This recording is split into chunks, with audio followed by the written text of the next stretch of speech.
Seke, hey, oh, seke, oh, seke, Yasrael, oh, seke, seke,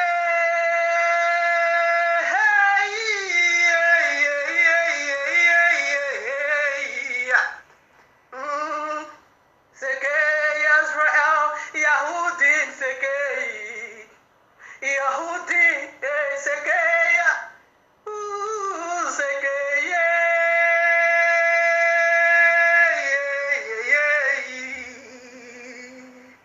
Yahudin Seke, Seke,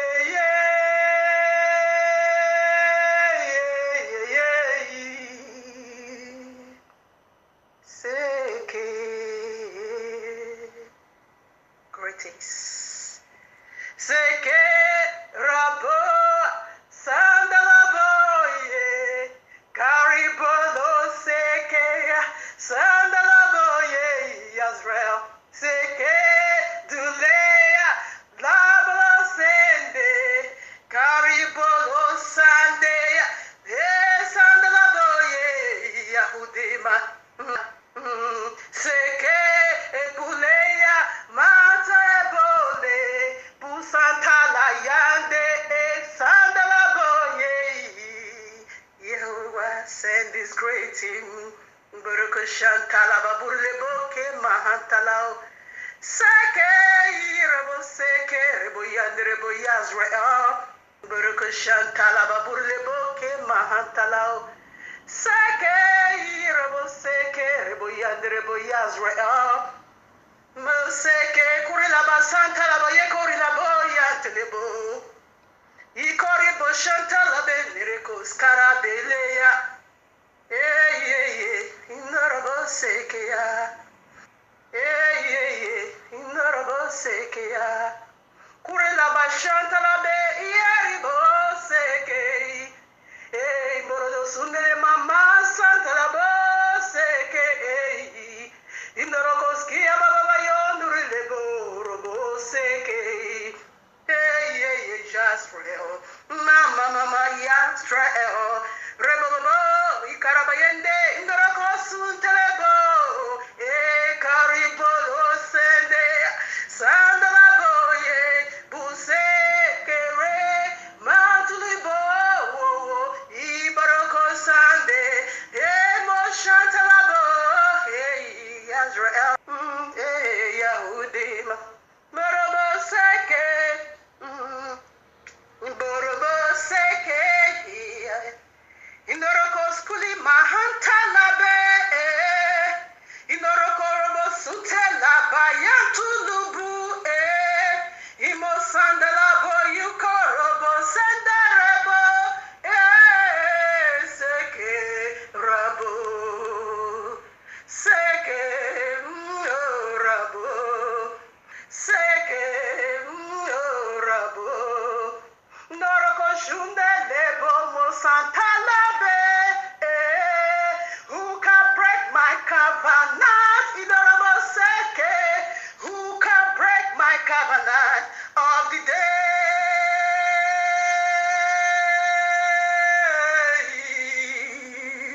Who can break my covenant of the night? Oh, Seke Yisrael, Imaroko Suntalabe, Inoroko Sandelebo, Ye Karabu, Ye Borodo Seke Yisrael, Suntalabe, Inoroko Sandelebo, Ye Karabu, Ye Borodo Seke Yisrael, Norobo Sekebo, Ikaraba Inoroko Shantabo, no Ayerebo Seke, Inoroko Shantalabo Seke, Inorobo Seke Muhantala Bebea, Inorobo Seke, Inorodo Shantalabo, Inoroko Skilibabo, Inarabo Seke, Yorobo Senderebo, my covenant with you is yea and amen. My covenant with you is yea and amen. Eternally.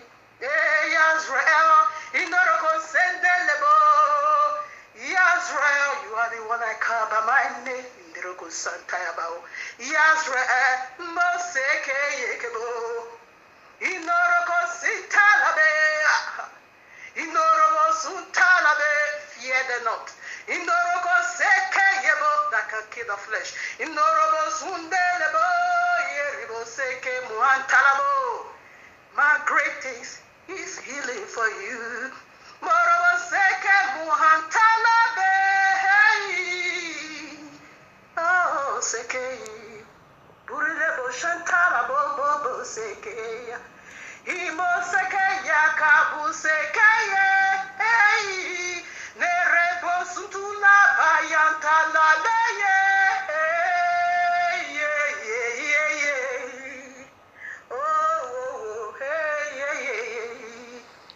Dark hour is almost over. The joy of the morning is right here now. The dark hour is almost over. The joy of money is right here now. Borodo Shanda, Kerebori Korobo Seke, Imorobo Skurima Hantala Bobo Seke.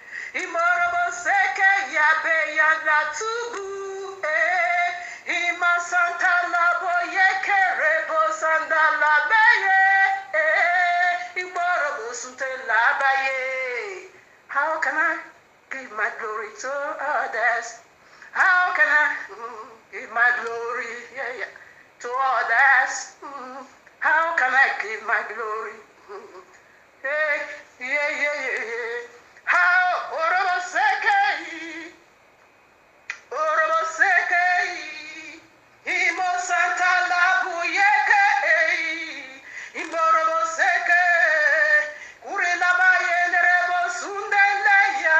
I am a jealous mighty one. Moroboseke, Indorobo Santa Labe, Ikorobo, my glory I shall. Morobo Suntelabo. Suntelaya, Yazre, Morabo Sekebo, Yahudima, Yahudi, Norabo Sekebo, Inerebo Sekebo, Imborabo Suntele, Yerukabalaye, Norabo Suntele, Boburi Lebo Yande, remember, you never choose me. Remember, you never choose me. I am the one that chooses.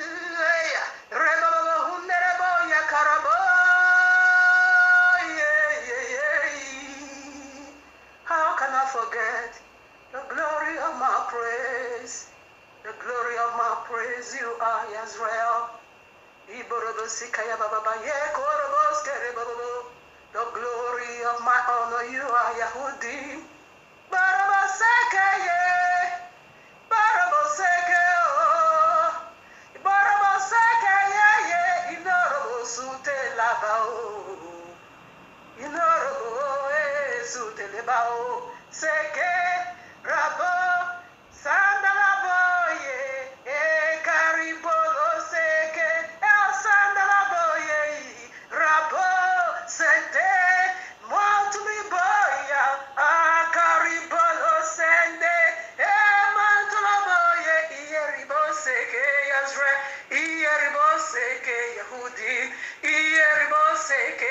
Israel, Yeribo, hey, Yeribo, Seke, Yeribo, Seke, Yeribo, hey, Yeribo, Seke, Yeribo, Seke. If my covenant with the day can be broken, if my covenant with the night, hey, can be broken, Imboroko Shantalaba Burileko Santalabe. Barabaseke, Ibarabas and the Rebo, Mo Santalaba, Yakarabo, Mo Shutalaba, Yakarabo, Ya Rebo Seke, Iborobo Seke Rebo, Imorobo seke ye. Imorobo seke yeke o. Imorobo santulubu e. Santulubu o Yasrael. Yantulubu rebo seke. Rebo seke. My greetings is healing for you. Greetings to the 12 tribes of Israel scattered in the four corners of the earth, and to the Gentiles called by the name of Yahuwah. Shabbat Shalom, much love and much prosperity attend you family, for you are the reason of our time like truth, because the time is simply near. Just as we see the days goes by, and so draw nigh the coming of our Messiah, Yahushua HaMashiach. Just as the Malach of Yahuwah said unto Yehukanah the Revelator, sealed not the prophecies of this book, for the time is near. And again, also near is the time. Just a step to the door.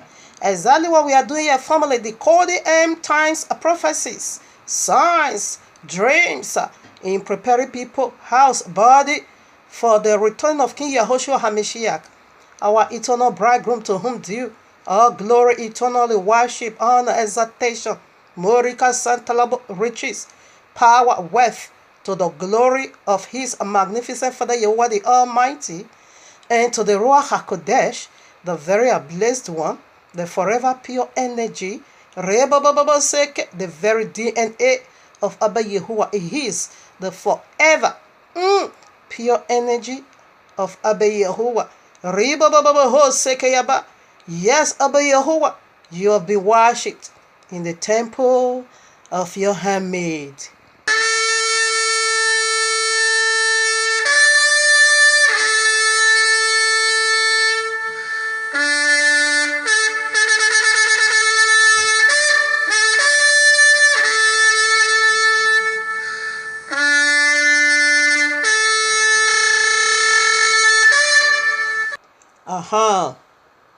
You heard it, and I heard it. Everyone simply heard it. That is the glory of trumpet. Is so loud. It's not something that is being done in the secret. That is the voice of Abba Yahuwah. Like I always love to say, that trumpet or sound precedes every single movement of Abba Yahuwah. The very word or promises he gave right in Exodus 34 verses 10 is about to happen. That is what we are resounding unto you right now with a voice of trumpet. It is not being sounded in secret. When it is being released on the street, everyone is a warning, is alert, is awakening. Okay? So this is the glory of trumpet. As you heard it like I do, and I know everyone simply heard it. Okay?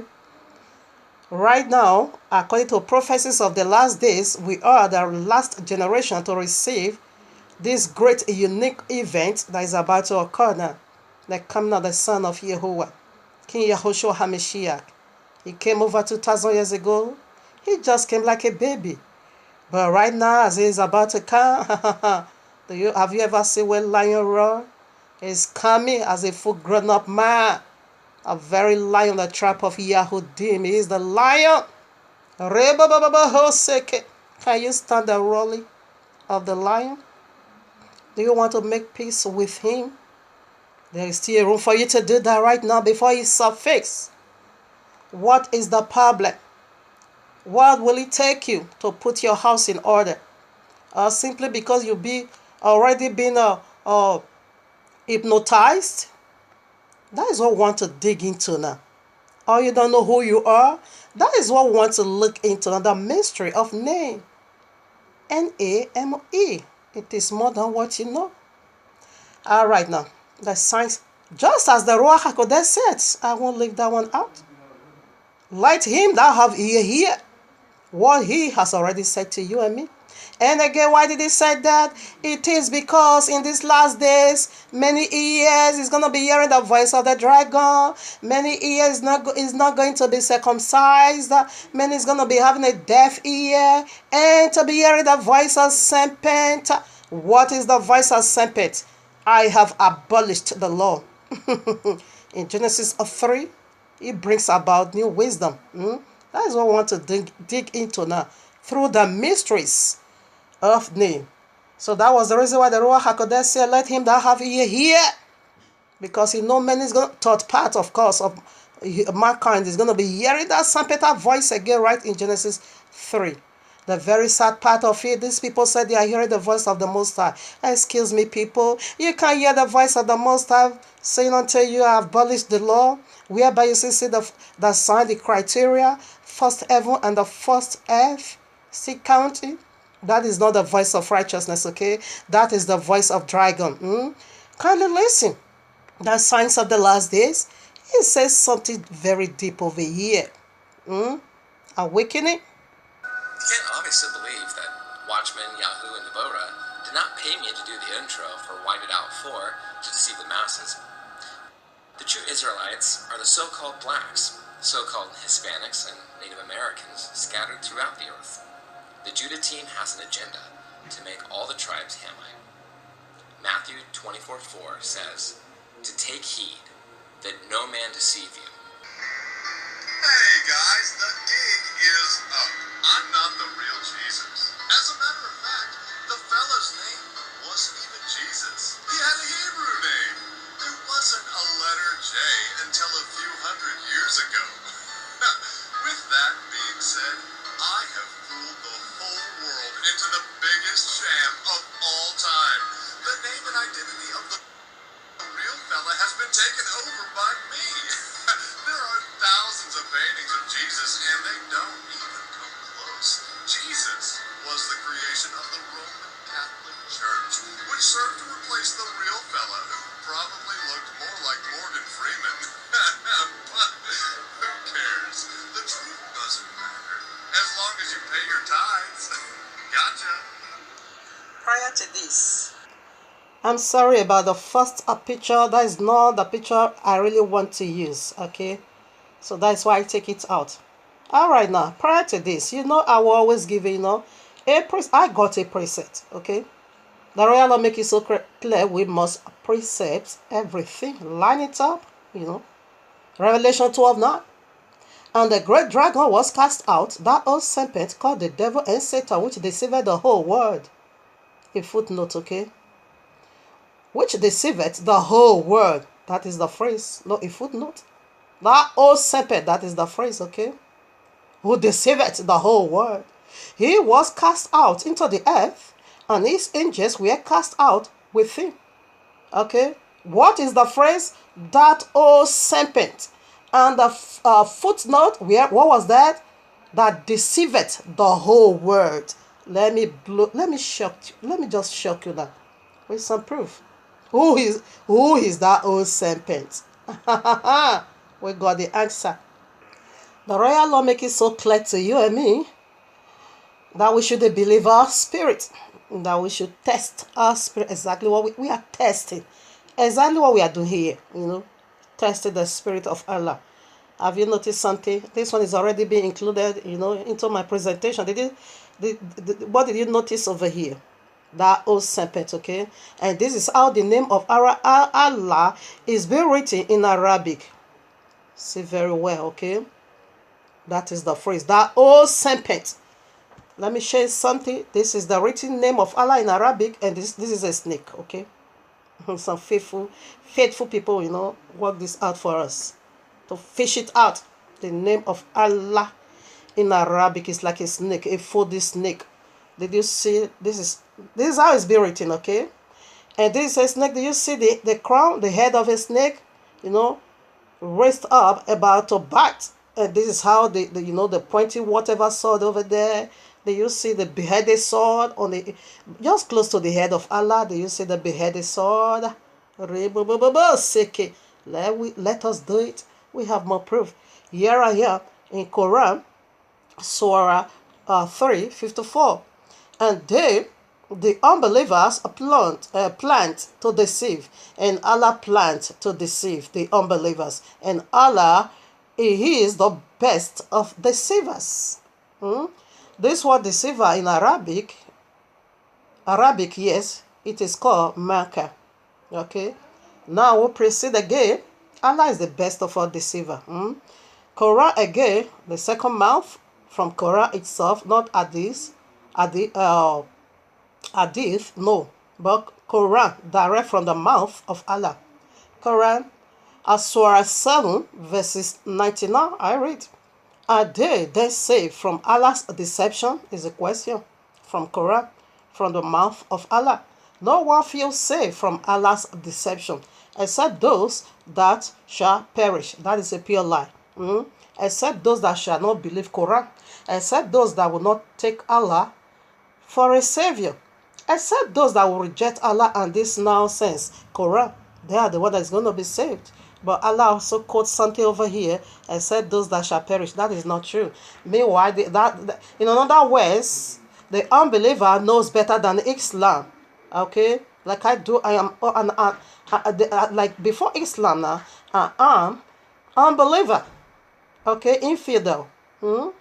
Okay, according to Quran, I am the worst of all creatures. Okay, because I don't believe Quran.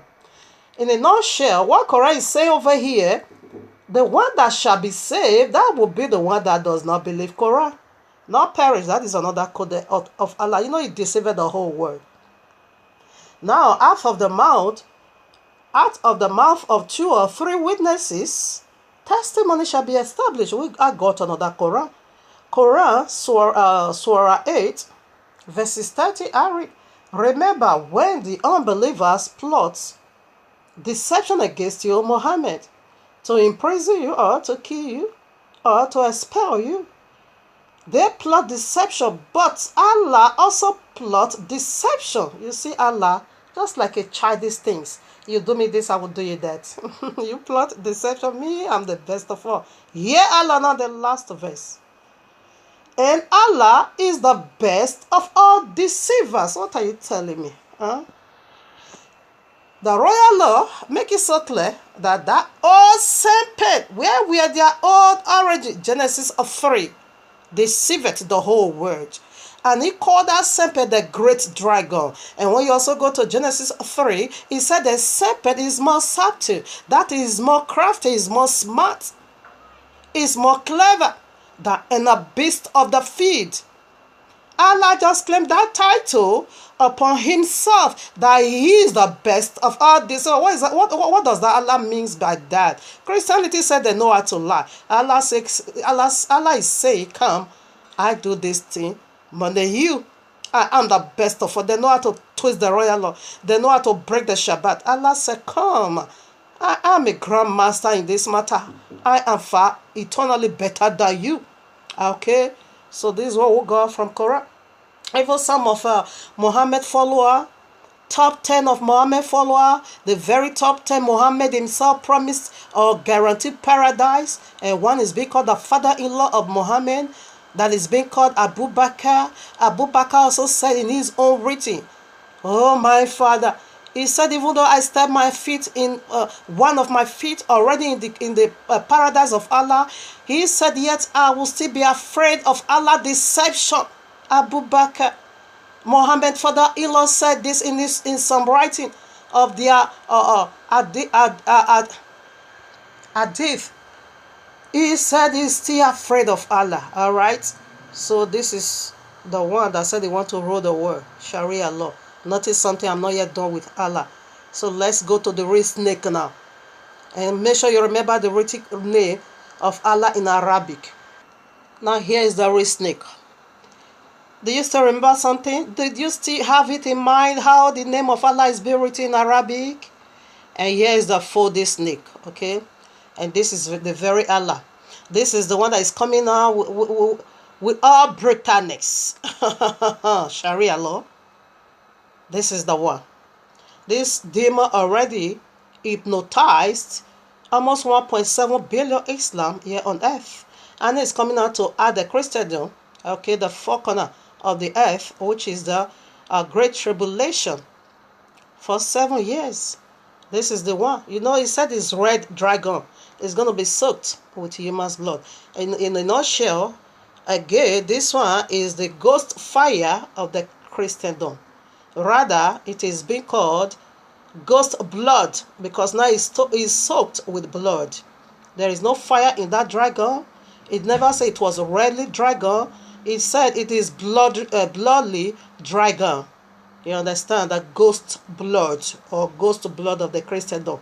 That is the one they are calling ghost fire because there is nothing holy in ghost. Ghost is something that is dead. It came out from a dead thing. Okay? Something that is dead. That is where you get ghost. The Ruach HaKodesh don't have a ghost, excuse me. It is the fallen deities that have ghost, which is the Christian ghost fire. But it is originally ghost blood. Okay? It's coming to do. You say you know how to lie the Christian. Take it tithe for money. Say tithe is not money. It's your open heaven. You know how to lie. Breaking the Shabbat. You said Jesus done away with the royal law. But if you want to steal, you go to the royal law. You say you know how to lie. Don't worry. Allah, your grandfather, is on his way for you. The very grandmaster of great deception that deceived the whole world. That old serpent is the phrase right from Genesis 3. He abolished the law over there. He breaks it and he now established Babylon. Yes, it's coming again. Oh, you know how to lie. Allah is your grandfather, okay? It's on his way for you. Right now. Matthew 24:24, here I am. For there shall arise false messiahs and false prophets, and shall show great signs and wonders, insomuch that if it were possible, they shall deceive the very elect. And we are doing this very segment for the reason of the elect and the chosen Gentile as well, to come out from this great deception of Allah and of Jesus, the Jesus, the very pig. This is the reason why we are here today, to unfold another mystery, okay? So this is how Allah is being written in Arabic. Now, what does Allah means? Now, when we take Allah down to the holy language, Hebrew language that is going to be, dominate the whole world, the four corners of the earth, just as the prophet prophesies it, that in the last days, Abba Yahuwah is going to restore back a holy language unto us. That language that was being removed, in Genesis 11, is coming right back again. In a very pure way, just as it will in Genesis 3, before the fall. So we go by the holy language, okay? Today, Abba Yahuwah left a testimony within us. He never stripped us naked of the holy language. We still have it clear, of course. So this is how Allah is being written in Arabic. And in the Hebrew, the very holy language, Allah simply means curse. This is how a curse is being written. Did you see that? The alphabet? This is how it's being written in Hebrew, and it simply means curse. And this is how Allah is being written in Arabic, which is snake, as in the curse a snake, right, in Genesis 3. And again, it's coming to curse the four corners of the earth if you refuse to drop what you believe and carry the garbage. The very Quran that I sent from the bottomless pit, if you refuse, it's going to curse you, behead you. Okay, and if you also receive it, of course, it will curse you with eternal destruction. That is the mark of the beast, the link of fire, no mercy. Okay, if you say you will not accept Allah, still you see the beheading sword. Everything is already in His name. This is the mark of the beast. This is the code of His name. This is the name of the beast. It says a mystery. Have you seen something over here? All right now. It's going to curse you in both ways. You receive or you don't receive Him, He will curse you. So this is Allah for you. Maker and people, here we are in the heavenly court room of Abba Yahuwah with this wonderful, breathful, life-giving, resurrecting message. This is awesome. This is powerful. I simply knew the mighty hand of Abba Yahuwah has touched me. I have a list of mysteries. Oh my Father, that is why I will do all my possible best today to finish this one also. So that we'll run into another one. That will be for next week. We are going to see the mystery of day. D-A-Y. Day. It is fully loaded. Just as the mystery of Nay, fully loaded.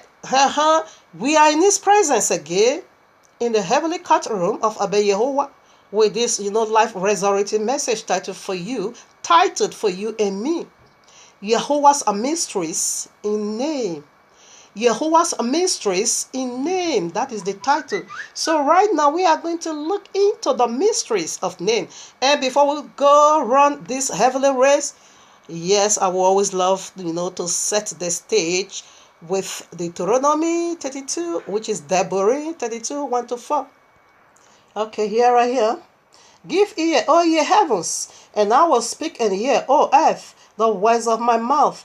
My doctrine shall drop as the rain, my speech shall distill as the dew, as the smurry upon the tender herb, and as the showers upon the grass, because I will publish the name of Yahuwah. Ascribe ye greatness unto our Elohim. He is the rock, his work is perfect, for all his ways are judgment, a Elohim of truth, and without iniquity, just and right is he. Rebabo sekeya.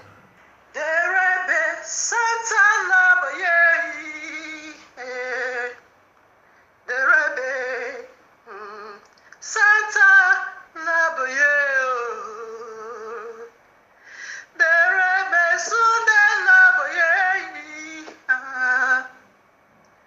Derebe Santa Labaye.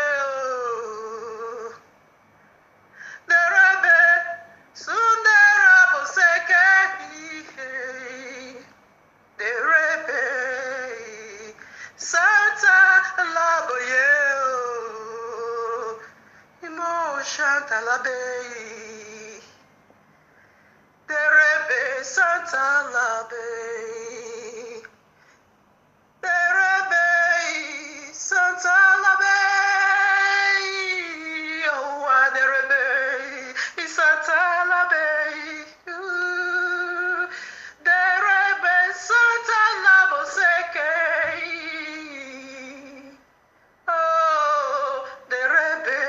Santa la boseke, derebe burile boyantebe au, derebe Santa ilaboye, morobo sunde yabe, ye kurila bayanta labo, ye ribo sunde lebo yabe seke. Musaka ya beyetebo, yo musatulubu yeke,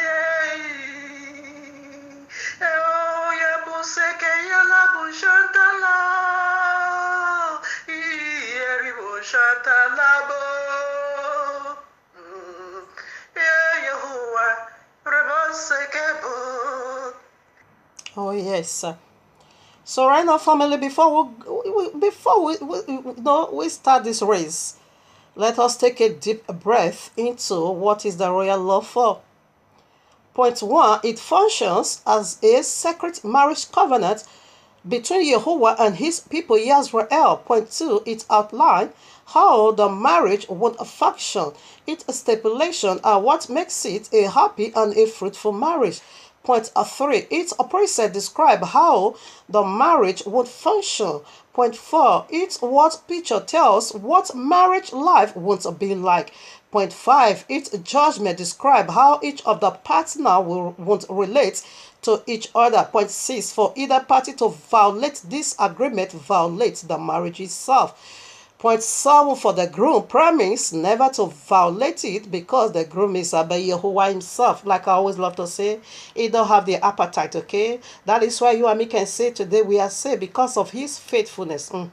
But not this mad Jesus that says Shabbat is perpetual. Now it's no more perpetual. We don't go by that, okay? That said, until heaven and earth pass away, until the heaven and the earth pass away, the royal law can't. And later in that say, although you see the first heaven and the first earth, the royal law is being done away with. He's a madman. He's a mad demon from the pits of hell. We don't go by that, okay? He's not trustworthy. Because one day, of course, it's also going to abolish my life. Anyone that trusts in this deity is not reliable. One day will also do abolish your life and say, I once said I need you, but now I don't need you anymore. Ahead, I got a vision from him to you. Hmm? Because he knew how to abolish things. You know, he once promised you people, you guys, consider that he's going to fly you all into the sky, that you will run away from Sharia law. Now, this is the news of Jesus. He said he abolished that statement. He said, no, he once said that. This time, he reveals it. He said, this time you are going to go through tribulation. You will be converted to Islam or get ready to be beheaded. That is the message from Jesus for you. Like I got some from Allah to you. The great test of all deceiver. Not dead these deities. These defect deities. They already been defect, okay? That's why they cannot get it right. That's why they are misbehaving. And you think they are joking. Allah says the best of all deceiver. You thought he's joking. Wait until you see the beheaded sword. It's so sharp, eh? It is double-edged sword. You can't escape, or you convert. Or the third option is for you to put your house in order. Okay? To enter into the ark of Noah. That is the divine protection, which is Yahushua HaMashiach. Because there is already here. He is the ark of Noah. Anyone that join with him, Islam don't do you no harm. He can't even come near you because you are going to be surrounded with tongues of fire, which is the Ruach HaKodesh is going to burn over you. That will push them out of your way wherever you are. The tribe of Yehudim, we are blessed eternally. Yeah, quickly, one more announcement before we go and run this heavenly race. I start making my presentation already. I won't stop. Regardless of how many viewers I have these days, really I don't care. Because many are called, only few is chosen. It is scripture being fulfilled, okay? I was having more than 1,000 viewers. But this day, if you check my viewers list, it's just 100 plus. But it doesn't really matter. I don't care, okay? Because this is how Abba Yahuah separate the sheep from the goat, okay? Here is a sharp sickle. It's a sharp sickle to wind out those things that is not needed. Okay, if you return back to life, that is good. That will be on your own glory, not me at all. That have nothing to do at all with me. Okay, I am just an obedient. I'm being obedient unto the voice of Yahuwah. Like I said, I saw a man in my vision. Just downloading on my vision to pervert it. That was why Yahuwah told me, okay, now do it like this. They are going to remove their filthy hands of this vision. The Christian, they don't fear Yahuwah. Jesus, told them he abolished the royal law with that. They don't fear my Father at all. They say all things are like we know already. There is offering for prophet. To shake their prophet down, you need to put something in his hand. That's what I just heard about this Suleiman. I don't know whether it's true, but they say all things. That is why I take everything I hear. I just take it as real because they don't fear Yahuwah. They sell all things. They sell all things. Okay? So right now, here is my presentation. Yud He Wah He warning. Okay? From above. Like that of FBI warning. You don't fear my Father. So this is our seal. This is his seal upon his message. This man was just downloading that vision. Not that he want to use it to please Abba Yahuwah, but to pervert it. Okay? So that is wicked. And we are destroying Jesus right here. Jesus is the mark of the beast. And Allah is the eternal mark of the beast. If you say Jesus gave you this vision, which means you are just, rebuilding what we are destroying. Here is the security. If you download this vision, Abba Yahuwah is bringing out of me these days in reaching out to his people. And say Jesus give it to you. If you download it and resound it under the voice of you and said Jesus gave it to you, Ebola will attend you in Yahuwah's mighty name. The second. If you download my message and resound it under the voice of you and use it to please any deity such as Allah, Jesus, Christian or ghost fire, the causes of Sapphira and Ananias will attend you in Yahuwah's mighty name. The last, not the least. If you download my visions to resound under the voice of you, and you now place a money-making obligation, condition of money-making, such as sowing of seed, and sow a love offering seed, or plant a love whatever seed, because Christian, we know that you are selling all things, handkerchief, anointing, oil, everything. You sell it, we see that. If you try that nonsense to this vision, the hot test placed in the lake of fire shall be your dwelling without mercy. in Yahuah's mighty name. Due to these curses, because if you obey his blessing, if you don't obey his curse, okay, it is settled eternally. It's irrevocable. Go to Joshua 6:26, because it said anyone that will rebuild Jericho, we destroyed Jericho already by the power of Yahuah. If you rebuild Jericho, you will start with the foundation with your firstborn son. And you will finish his gate. You will set up his gate with your lastborn son. That is the cause Joshua led. Okay. Now, when you also go to Acts of Apostles chapter 5, verses 1 to 11, you will see another kind over there. When you also go to Acts of Apostles 13, 6 to 11, you will see another kind over there. Because that bad Jesus was trying to pervert the message of Apostle Shehu. Apostle Shehu now released curses upon him. Okay? It's what I say from an innovator, exactly what I'm doing right here. So, if you obey, if you download this message to resound under the voice of you, in propagating righteousness, you don't pervert it, you don't dilute it, you just take it the way it is, and you send it out the same way, and reach it out to the lost sheep of Israel, or eternal blessing is yours, okay? Double blessing, double glory, double anointing, double honor. It will be yours. The throne of double honor is right for you, waiting for you in heaven here and here also on earth. You will rule and reign with King Yahushua HaMashiach eternally. You will rule with the altar of life, King Yahushua HaMashiach, eternally in Yahuah's mighty name. The causes or blessing or the presentation goes in this both way. Having said this, let us begin this mystery of name. What your name carry, what my name carry. Let's dig into the mysteries right now. So let's do it. It is all for his glory that he, Abba Yahuwah, has done this. A shaky grand vision has come again from Abba Yahuwah. Okay? Let us, okay, to let you know the quality of the four corner of your being found in this honorable word that go for all things called name. Name. Is a seal for who you are. Is the power of who you are. It is one office both for Yahuwah, serpent, heaven, earth, link of fire, angels, demons, human, animal. Every single things you ever know used together. We use name together. No one supersede each other. Every living thing, every single, the dead also have a name. Dead is their name, okay? That is their name. Nothing on earth, in heaven, that has no name. Okay? Let us rent the veil of this word called name. Now we'll go for the first letter. We simply called N. What did it go for? Simply, it goes for nature. Nature. Nature. In this very first alphabet, we have so much to disclose. We are going to go through Genesis chapter 1, because there we see all nature. How everything come into existence. Heaven, angel, Yahuwah, all things. No, we don't know how Yahuwah come into existence. I'm sorry. That is a slip of tongue. So that won't be, a black stone. I don't know how he came into existence. No one knows that, okay?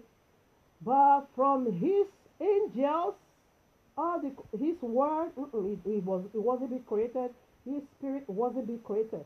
But started from his angel. Everything came into existence. That is nature. The very first alphabet of this word called name. It is nature. Let's unveil the mystery. Our scripture background, it is all through Genesis 1. Bear with me, family. It is for your own view, so that you will know whose nature are you. Because serpent is also right there. Is a nature. Dragon, devil, demon. They are all natures. Okay, and they have they share this unique glory. With us. So we are all in one boat. We are in one sheet. So you will check out which nature in you. So right now, here we are in Yeshayahu of 46 verses 9 to 10. So we are going to see something over here that Abba Yahuwah declared or said. I read 9 verses 9. Remember the former things. That's what we want to remember today, okay? Remember the former things of old. Yes, of old. Genesis 1. Bereshit. For I am Yahuwah, and there is no else. I am Yahuwah, and there is no one like me. That is his uniqueness, okay? Now 10. Declaring the end from the beginning.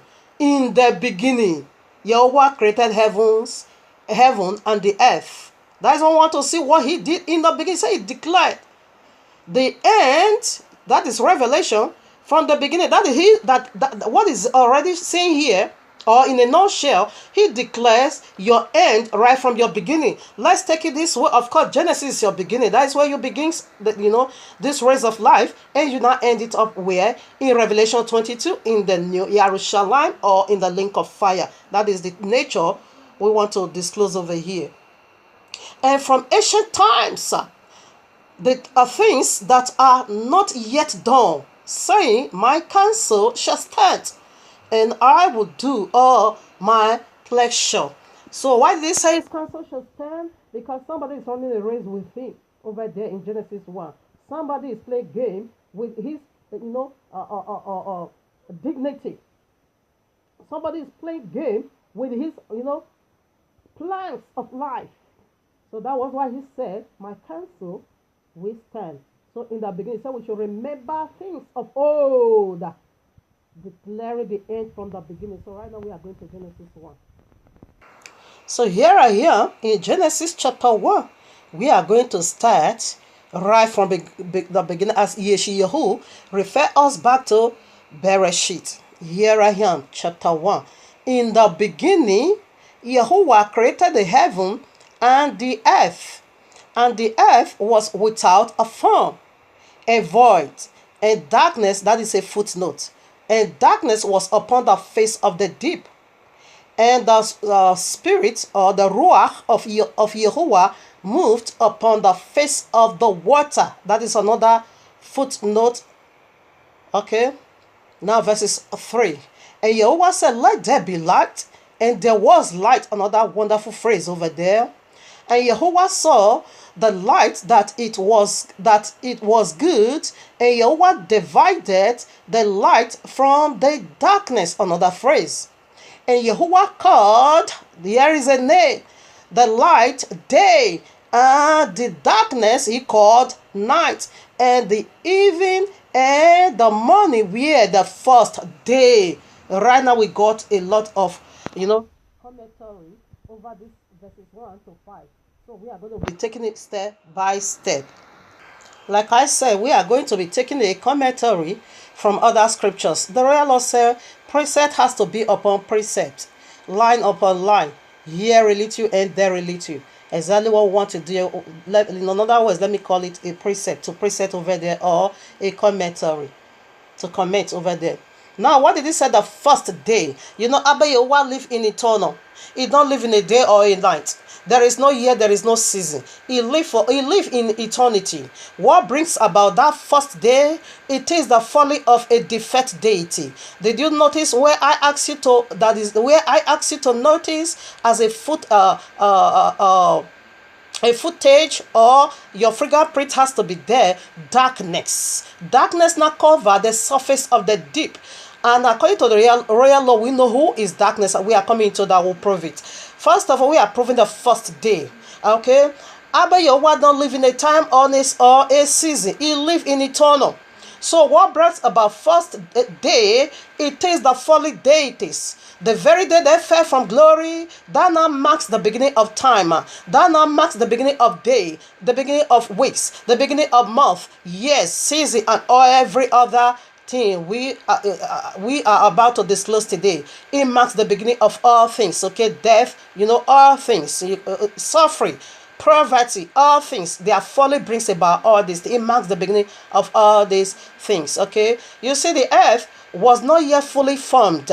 The earth was already formed, but there was no man to walk it, because after Abba Yahuwah is make his plant already. As while he was creating the heaven, he makes his plant already. This is how I want to make my earth, and I will put a man and a woman, and that will begin to bring offspring and feed the whole world for me. He laid his plant already, and this was what brought confusion now in the heavenlies. All this deity that became darkness, the seraphims, the cherubims, and the archangel, they all fell from glory. They were the darkness that covered the surface of the deep. Now what happened? That brought about the thought that was going on in their heart. That one you can see Yeshayahu, Isaiah 14 verses 11 to 15 or 12 to 15. What was going on in the heart of this deity? As Abba Yahuwah finished already, making his heaven through his word Yahushua. Now it is the earth now needs to be built with all glories as he wanted it. But this deity put in their heart, they now begin to imagine in their heart, they now begin to find, this thought was not found in their heart, that they are going to steal the earth from Abba Yahuwah, that they are going to, take this earth from him. As soon as he put the first man and the first woman, that was the iniquity that was being found in their heart. Go and just read it. He said, I will make myself like the Most High. I will sit in the congregation. I will do this and I will do that. That was the iniquity that was found in their heart. You can also see, Ezekiel 28. 11 to 19. You also see what was found in their heart, this deity. Okay. So they were the one who fell. And their falling now marks the beginning of time. Abba Yahuwah don't live in time at all. Their beginnings brought about the first day. So right now, let's get a commentary. As I briefed it already. Matthew 20:16. So the last shall be first, and the first last, for many being called, but few choosing. Okay, what is he talking about here? First shall be the last, and the last shall be the first. Yes, that is correct. Okay, right now the Shabbat is the last, and Sunday, which is for the Christendom, because in the royal law is being called first day of the week. But today, as they mark these folly deities mark the beginning of time.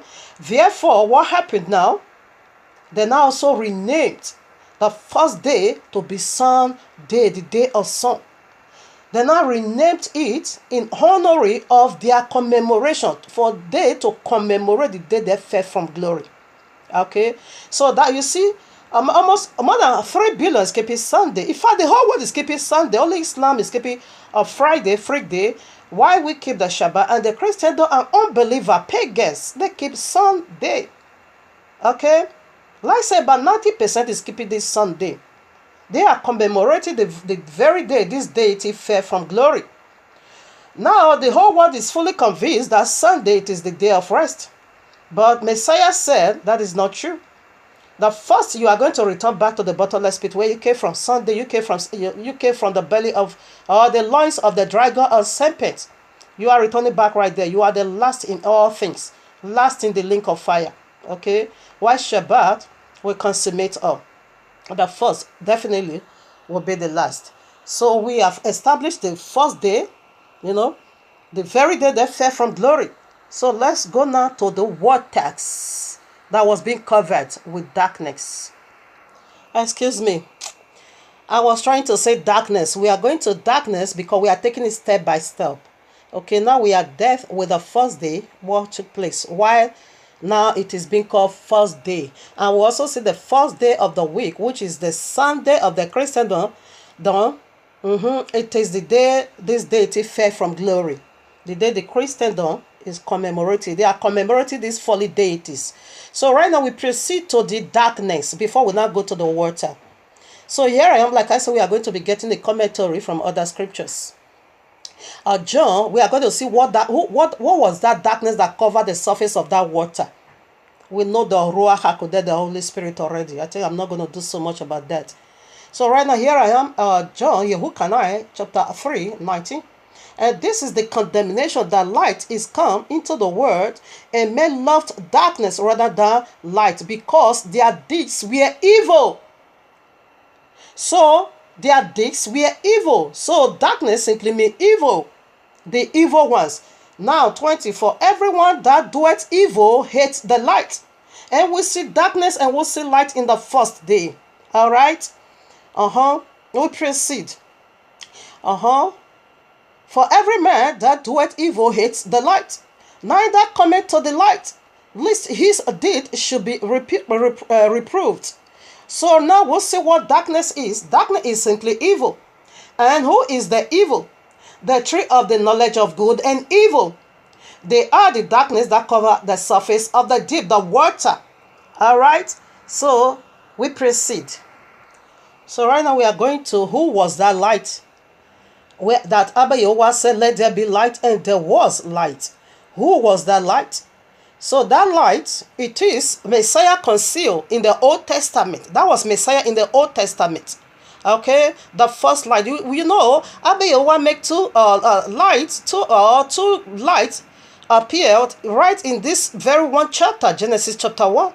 When you go to 40 again, another greater light appeared. So what was going on over there? It is Messiah concealed in the Old Testament. So in the Old Testament, Messiah was concealed. That was the first appearance of the light. Okay? It was Messiah himself, King Yahushua HaMashiach. That was the light. He said that light come into the world. But yet, men still prefer darkness, that cover their secret deeds. So here I am, Yeshayahu, Isaiah for 63. I take it from 8 or no 8. So we are going to see he was right there, right from the days of old, from Genesis, in the beginning. He created all things. If he was not him, then who did it? He is the one that created all things. Everyone knows that. Even Islam says so. Not that I go by that garbage Quran. Here I am, I take it from 8 now. For he said, surely they are my people, children that will not lie. So he was their savior. In all their affliction, he was afflicted, and the angel of his presence saved them. In his love and in his pity, he redeemed them, and he bore them and carried them all the days of old. All the days of old. While our forefather was afflicted in Genesis 3, he was also being afflicted. We will come into that. And this is the first alphabet of this word called nature. Name. It simply go for nature. So right now in this very first verse, 1 to 5, Genesis 1 to 5 of Bereshit, we see two, how am I going to say it now? Two different religions over there. Not religion, no, that is too poor. Yeah, I got the right word. Kingdom. We see the kingdom of light and we see the kingdom of darkness. So this is the very first letter of this your word called name. So now what is your kingdom? The very first letter goes for what? Nature. So what nature are you? The nature of light or the nature of darkness? The kingdom of light or the kingdom of darkness? What kingdom are you? Whose kingdom? Where do you belong? The kingdom of light or the kingdom of darkness? Because we're seeing right over there. And this is a name. And this is the first letter of a name. Nature. So what nature are you? We see the nature of light and we see the nature of darkness. What part do you belong? In a nutshell, you have to belong to this or to that. You must belong to either one of the two. So check out your lifestyle, whether you are the nature of darkness or you are the nature of light. That is the first alphabet that go for name. So we are still proving who is the light. That is what we are dealing with now. In the first day, he divided darkness from these two kingdom is divided. Okay, the kingdom of light and the kingdom of darkness. These are the two nature here on earth, and these are the two deities that that controls the earth. So where are you now? That will be your question to answer. Here I am, Exodus Shemo 23 from verses 20 to 23 also. I read, behold, I sent, listen, it is Abba Yahuwah speaking. Behold, I sent an angel before thee, to keep thee in all thy way, and to bring thee into the place which I have prepared. Beware of him, and obey his voice. Provoke him not, for he will not pardon your transgressions. For my name is in him. For my name is in him. The only angel that's ever carried the name of Abba Yahuwah, it is Yahushua HaMashiach. Yehokanai John 5:43. He said, I come in my father's name, Yahushua. His father's name, it is Yahuwah, meaning I am that I am, the self-existing one. And his son's name is Yahushua, meaning I am that I am. Is salvation. I come in my father's name. And he said this, an angel, not angels, and one singular. He said, my name is in him. So we all knew, agreed, even though you are a Christian, pork eating people, but yet they all agree that Messiah created all things. Islam, they agree Messiah is the word of Allah. He created all things, of course he did. John 1:1 said that. Colossians 1, I think 13-15 said that. And that is true. So we approve that light was him. He was Melchizedek. He was Melchizedek. I don't care what they said, because they say some have a dispute and say it can't be Melchizedek. Why? Because Melchizedek, if he's Melchizedek, why should the Hebrew say he will come in that priesthood? It will come in the order of Melchizedek. How can he come in the order of himself? And Melchizedek don't have father, don't have mother, but Yahushua was having a mother. That is left for you. Poor understanding. He was Melchizedek. No matter how you read it, left and right, that will be for you. Because Melchizedek, he don't have no beginning, don't have no end. How can you ascribe that glory to just common man? That is Yahushua HaMashiach. His beginning, he has no end. He has no father, no mother. We don't have his origin. We don't know where he came from. What are you saying? You attribute that glory to just ordinary man? Yes. Some is also saying, how can it be the king of Shalom? And whereby there were a lot of sinful people there.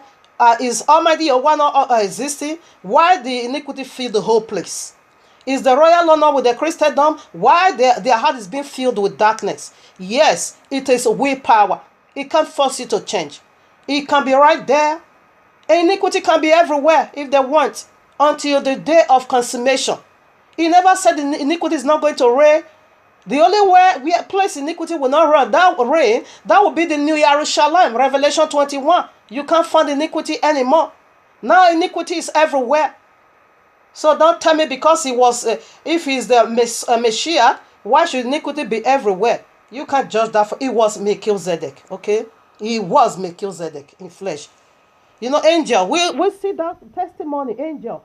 When Angel Gabriel came to Maria, he said, Ma. When Angel Gabriel also came to Daniel, he said, Dama. You see, the mother of Samson, when the angel also came to him, he said, Ma. What about Sodom and Gomorrah? Two angels also came to Lot. He was male. That is why the men of Sodom and Gomorrah said they want to have sex, homosexuality. They always come as a man. And that was Melchizedek, Yahushua HaMashiach, okay? So we are proving that. Let's proceed now for the sake of time. Now we take from 6. We are going to see the work of the second day. We established the first day already. And Yahuwah said, let there be a firmament. We are coming right back to that water, okay? And Yahuwah said, let there be a firmament in the midst of the waters. Now we are going to handle the part of the water. And let it divide the waters from waters. Water is going to be separated from waters. Now just as darkness, light was being separated from darkness, and he named them.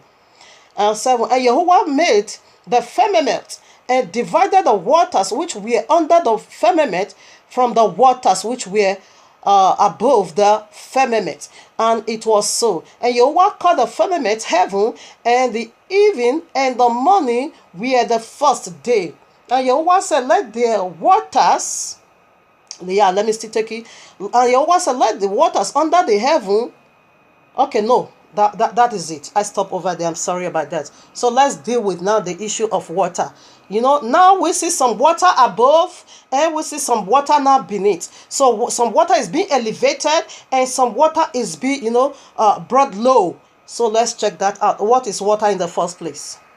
Let me call out the references for you, because I will read some, I will not read some. John 7:37 to 39. Okay, yeah, it's okay. So I read now. We are going to see what water represents. According to biblical terminology, water go for 3 dimensions. It goes for the Ruach HaKodesh, it goes for the word, and it goes for people. So a water was being elevated and water was being, diminished to the lower part. Now I read 37. John 7:37. In the last days, that great day of the feast Yahushua stood in Christ, saying, If any man taste, let him come unto me and drink. He that believeth on me, as the scripture had said, out of his belly shall flow rivers of living water. Now 39. But this spake he of the Holy Spirit, the Ruach HaKodesh, which they that believe on him should receive, for the Ruach HaKodesh was not yet given, because Yahushua was not yet glorified. So now we'll see the first water goes for what? The Ruach HaKodesh, the very one you call the Holy Spirit. So now we are going to prove the word also. So here I am, Ephesians, we prove that of the water above, who is that the first primarily. It is the Ruach HaKodesh. Here I am, Ephesians 5, 25 to 27. Husbands, love your wives, even as Yahushua actually loved the congregation and gave himself for it, that he might sanctify and cleanse it with the washing of water by the word, that he might present it to himself a glorious assembly, not having spot or wrinkle or any such things, but that it should be holy, without blemished. So we now see now the second water, the water again. It is the word of Abba Yahuwah.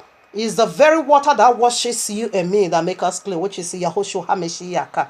Let's go for the third water.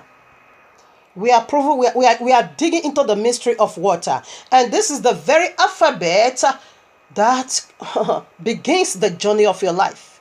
Nature. So you are going to check it out now. What water do you belong? Because that is the first word of this your word called name. That nature is in you. Depends of whose water or group or kingdom you belong. Here I am, Revelation 17:1. And they came one of the 7 angels which had the 7 vials, and talked with me, and say unto me, Come hither, I will show unto thee the judgment of the great whore that sitteth upon many waters. Right now we go to verses 15. We are proving the third water. As you know what water represents in the biblical terminology. Here I am, verses 15. And he said unto me, The waters which thou sawest, where the whore sitteth, are peoples and multitudes and nations and kingdoms. All right, now we'll return back to Genesis. So that water, it is Yisrael, the people of the book. Right now, water above, there are 3 sets of group: the Ruach HaKodesh, King Yahushua, and the Yisrael. Okay, they are the water above. They are the water above. What does that simply signify? That is the Ruach HaKodesh, and Yahushua HaMashiach is right in us, the people of the book. That is why we don't go by crap, because we are the water being elevated above. So now the water below also go for 3 things. Just as we take it this way, there are water also below. And that water below, what did it go for? If there is Holy Spirit, therefore there is unholy spirit in that water. If there is holy word of Abba Yahuwah, there is unholy word of devil right in the water. If there is holy people of the book, therefore there is unholy people, which is the Gentile. We'll prove that now. So this is the 3 things. So we proceed. I'm going to prove the water more. The water below. We are heading out to the water below at precise. I think so. So right now I read verses 9. And Yahuwah said, let the waters upon the heaven be gathered together unto one place, and let the dry land appear. And it was so. So the water that is below, after Yahuwah elevates some water to be, as we are still talking, there's water above, okay? So right now, just as you see the sea, there's also river, water above, for a reason. Now, we see the water that is below is being gathered together, and in that said unto there be in one place. Therefore, in that said dry land shall appear, and it was so. And Yahuwah called the dry land earth, and the gathering together of the waters called sea. And Yahuwah saw that it was good. And Yahuwah said, let the earth. Okay, right now, you know what water is already.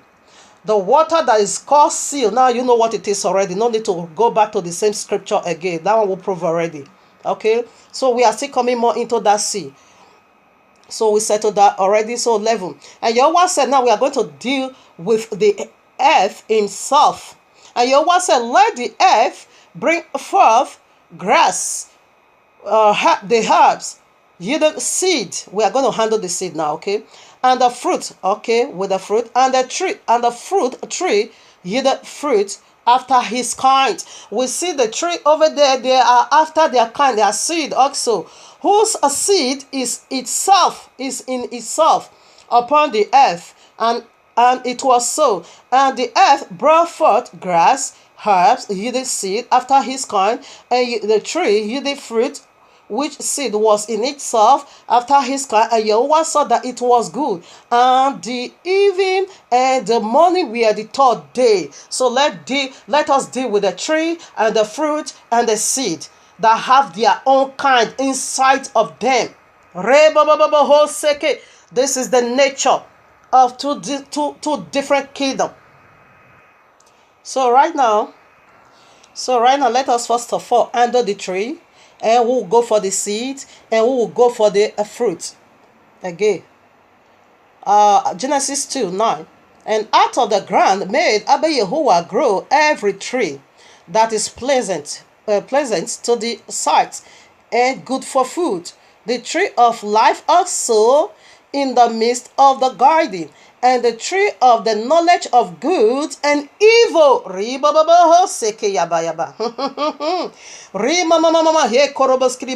The tree of life is there, as we saw it now in the work of day 3. The tree of life is there, and the tree of the knowledge of good and evil was also there. So let's check it first. We are going to establish the tree of life first. The Revelation 22 verses 1. And he showed me a pure river of water of life, clear as crystal, proceeding out of the throne of Yahuwah and of the Lamb. And in the midst of the streets of it, and on the either side of the river, was there the tree of life. The tree of life is Yahushua HaMashiach. The tree of life, he is the very one that his seed is inside him. And his seed remain inside him, and his seed now brings forth now his fruit. And we also see the tree of the knowledge of good and evil is right there. It's 2 kingdoms, people. And this is the first alphabet of your word, of this word called name. You have a name and I have a name. The first alphabet, it goes for 2 kingdoms. It goes for 2 trees. The tree of life and the tree of the knowledge of good and evil. And these 2 trees have their kind inside of them, because it said their seed is inside of them, and their seed is going to bring now fruit.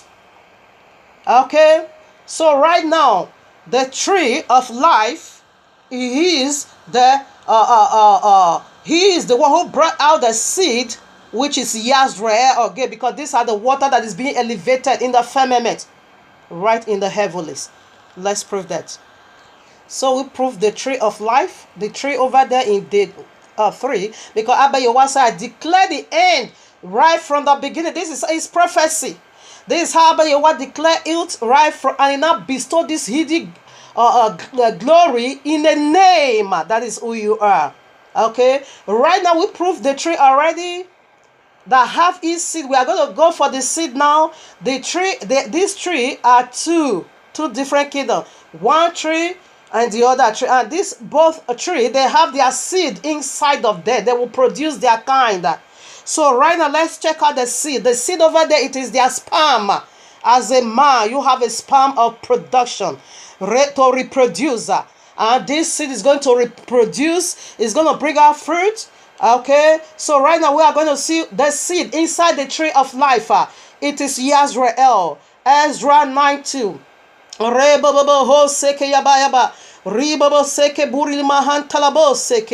read, for they have hearkened of, or should I take it from one so that you know what is going over here? Okay, now when these things were done, the prince came to me, saying, the people of Yisrael and the prince and the Levites have not separated themselves from the people of the land. And you know, water was being separated from water. This is the problem we have today. We're not far beyond who we are. We not neglect who we are. Now begin to join ourselves with pork eating people. The people of the book meant not to join themselves with the Gentile. Except the Gentile that will be grafted in, they will just be like us. We will see that right now. This is the plans of salvation right from the beginning. All right now.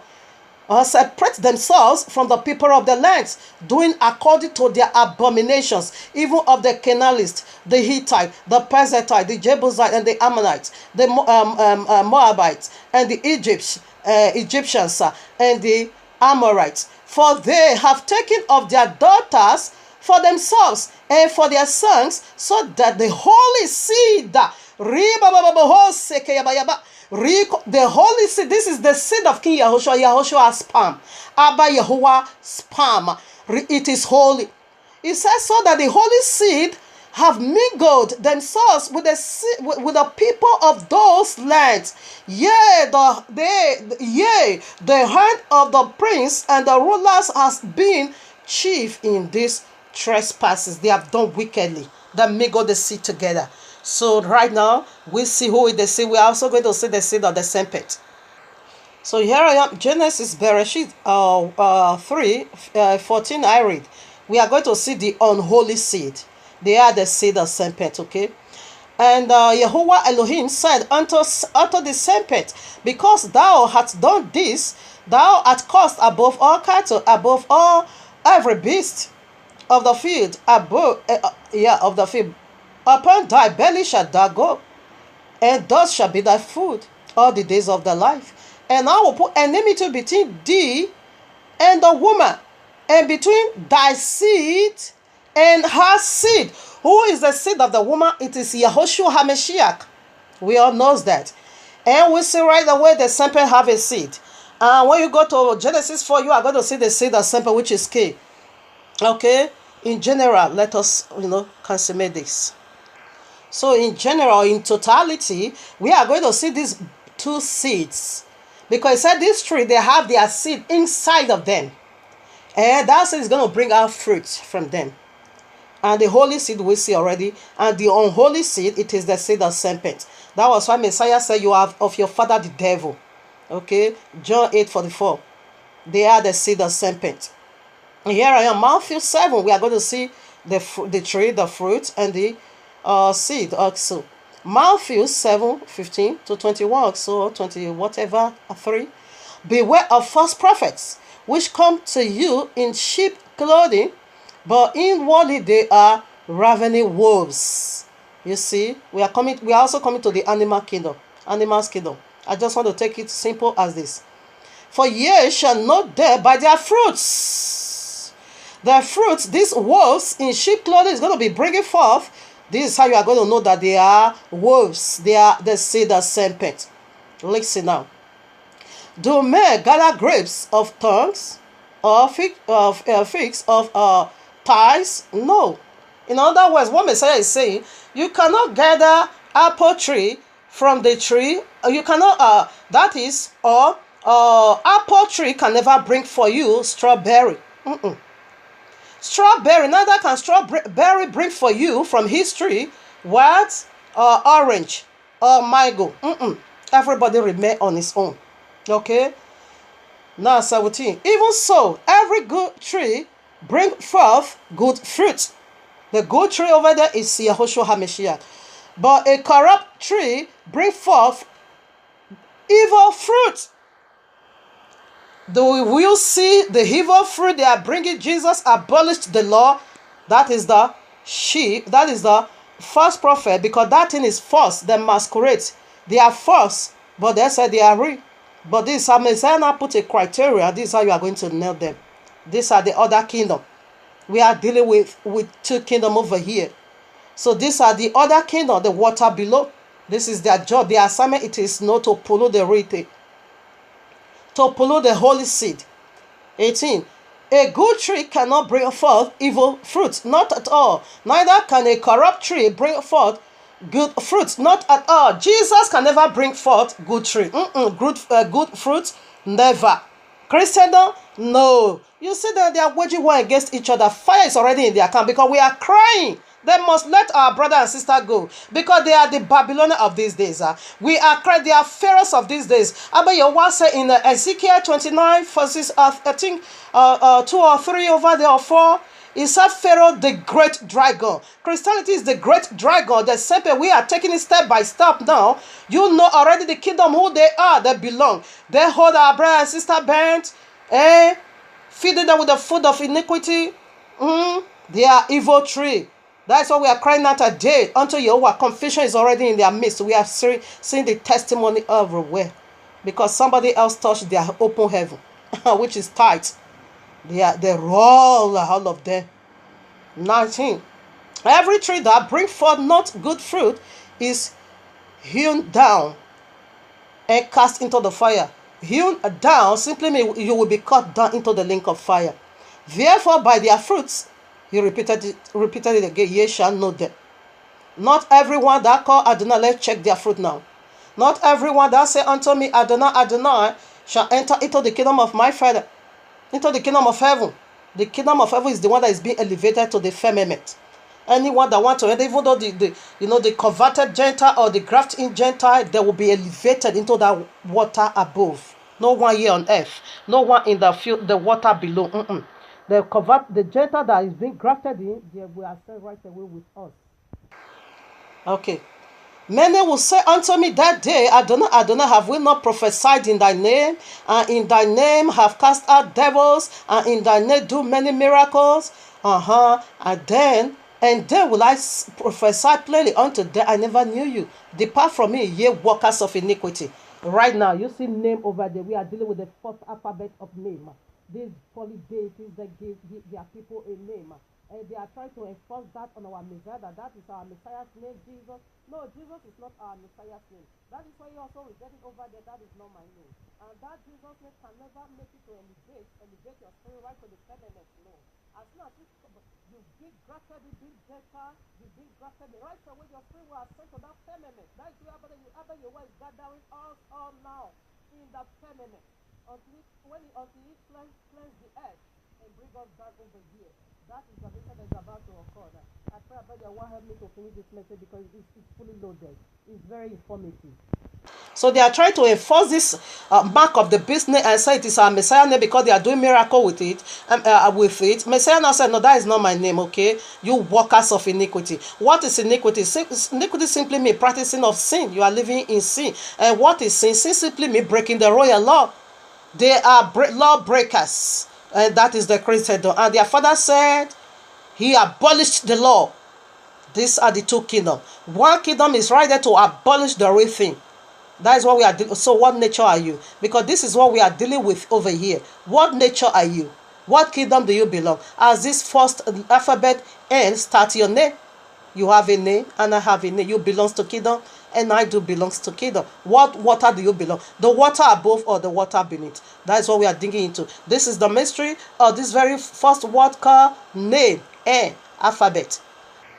Abba Yahuwah simply said, I declare the end right from the beginning. Yahuwah, Romans chapter 9, verses, I take it from 12 now. It was said unto her, the elder shall serve the younger, as it is written, Jacob I love, Esau I hate. Okay? What shall we say there? Abba Yahuwah is unrighteous. No, he prophesies it already because Esau belongs to the other kingdom. That is the mystery over there. Now, I 16. So there, It is not of him that willeth, nor of him that runneth. Where there's a place of, yeah. It is Yahweh that showeth mercy. For, okay. So I read 19 now. Thou wilt say there unto me, why doeth he yet find fault? Yet why doeth he find fault? For who can resist his will? Nay, but oh man, who are you? Who art thou? Thou repliest, Yahuwah. Shall the a thing formed say to him that formed it, why hast thou made me this way? Hath not the potter have not right the potter over the clay of some loop to make a vessel of honor, and of some unto dishonor?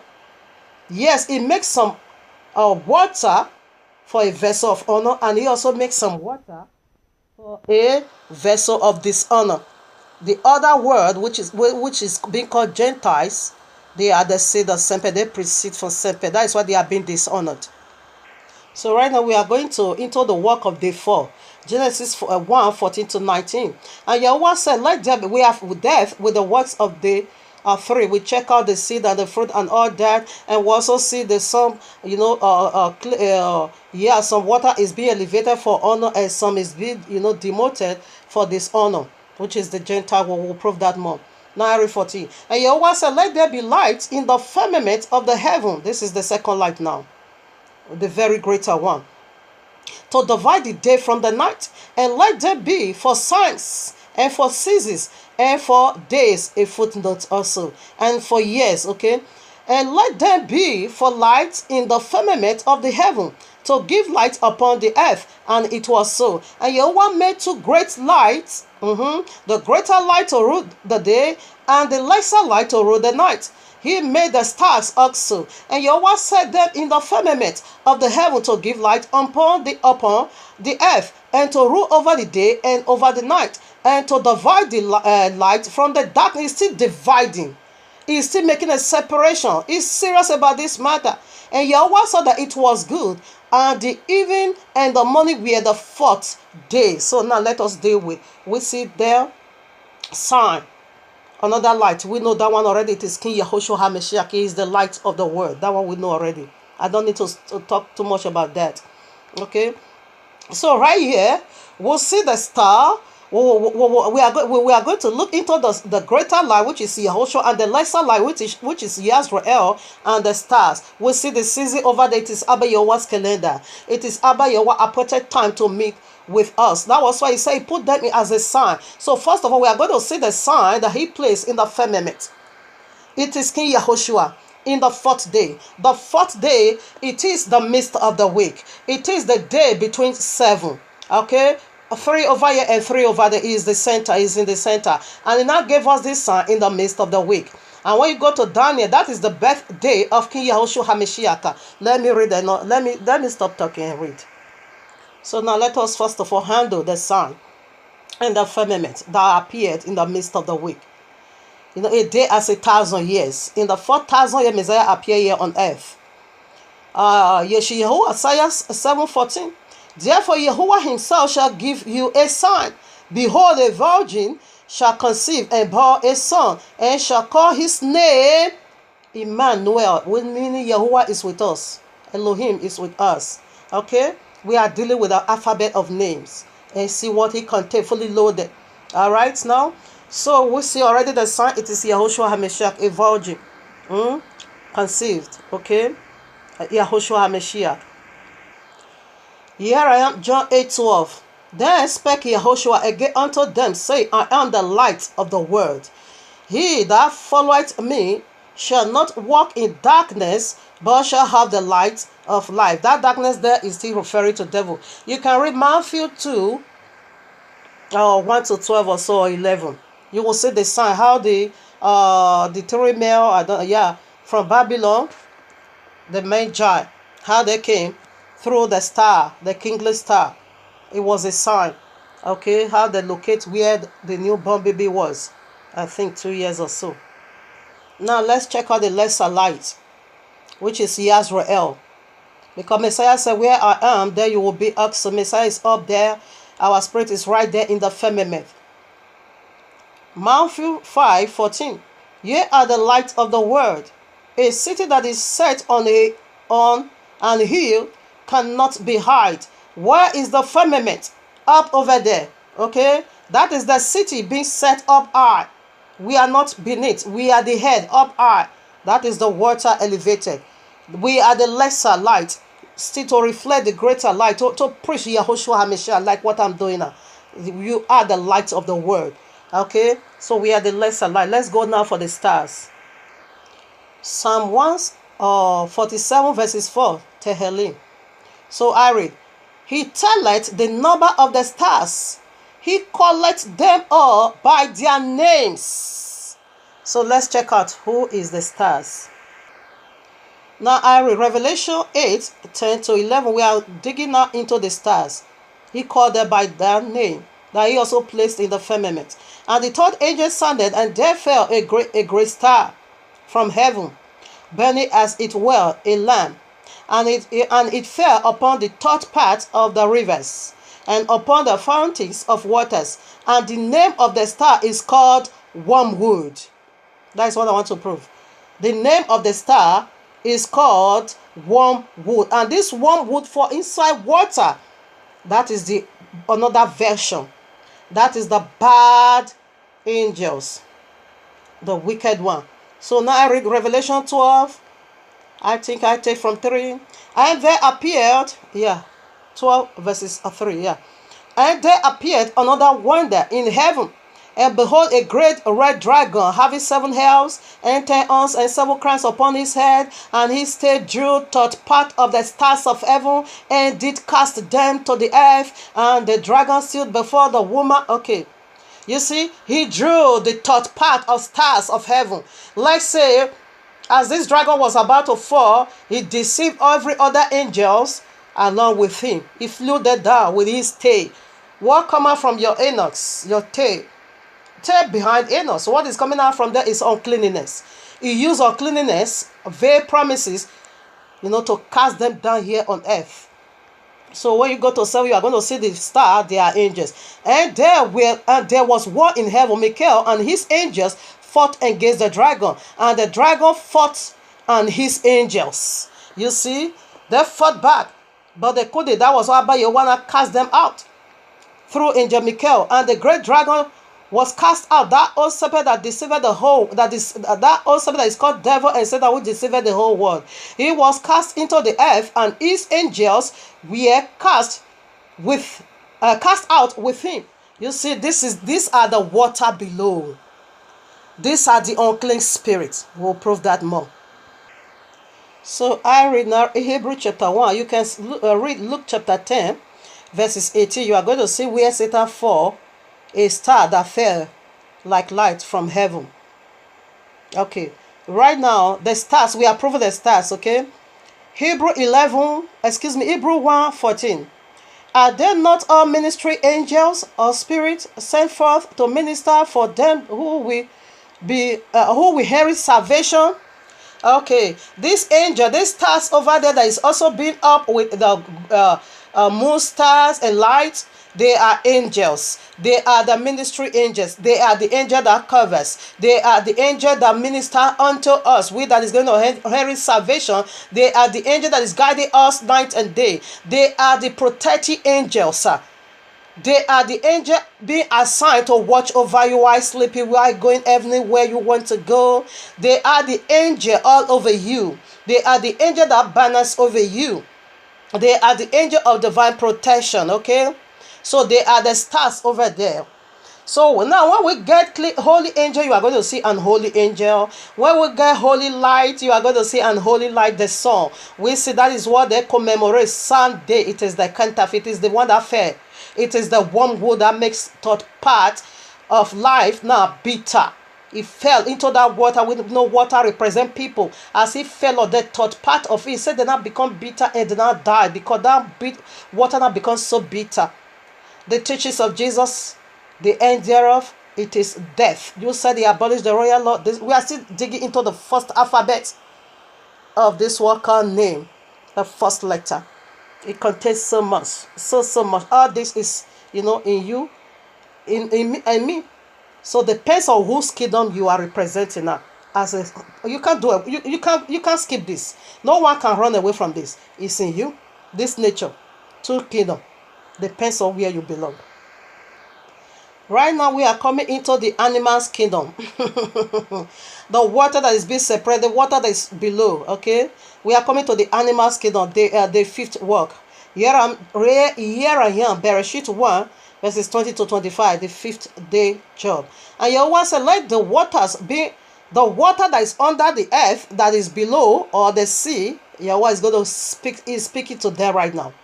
And Yahuwah said, let the waters bring forth abundantly the moving creature that has life, and fowl that may fly above the earth in the open firmament of heaven.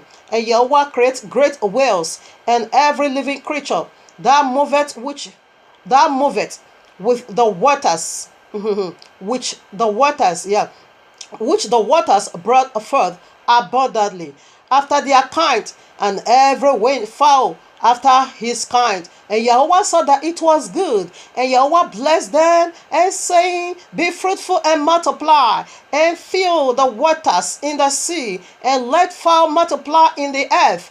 And the evening and the morning were the fifth day. I think I'm going to take it down over here.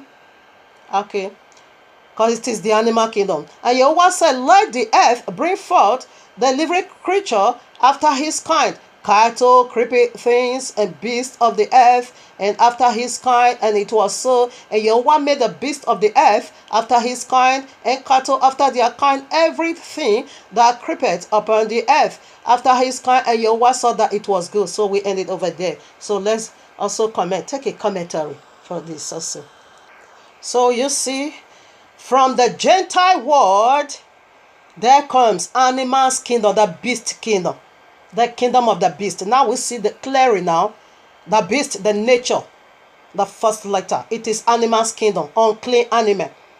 Daniel chapter 2, Daniel chapter 6, Daniel chapter 4, Daniel chapter 7, Daniel chapter 8. It is all about this very kingdom I just read now, the nature of the other kingdom.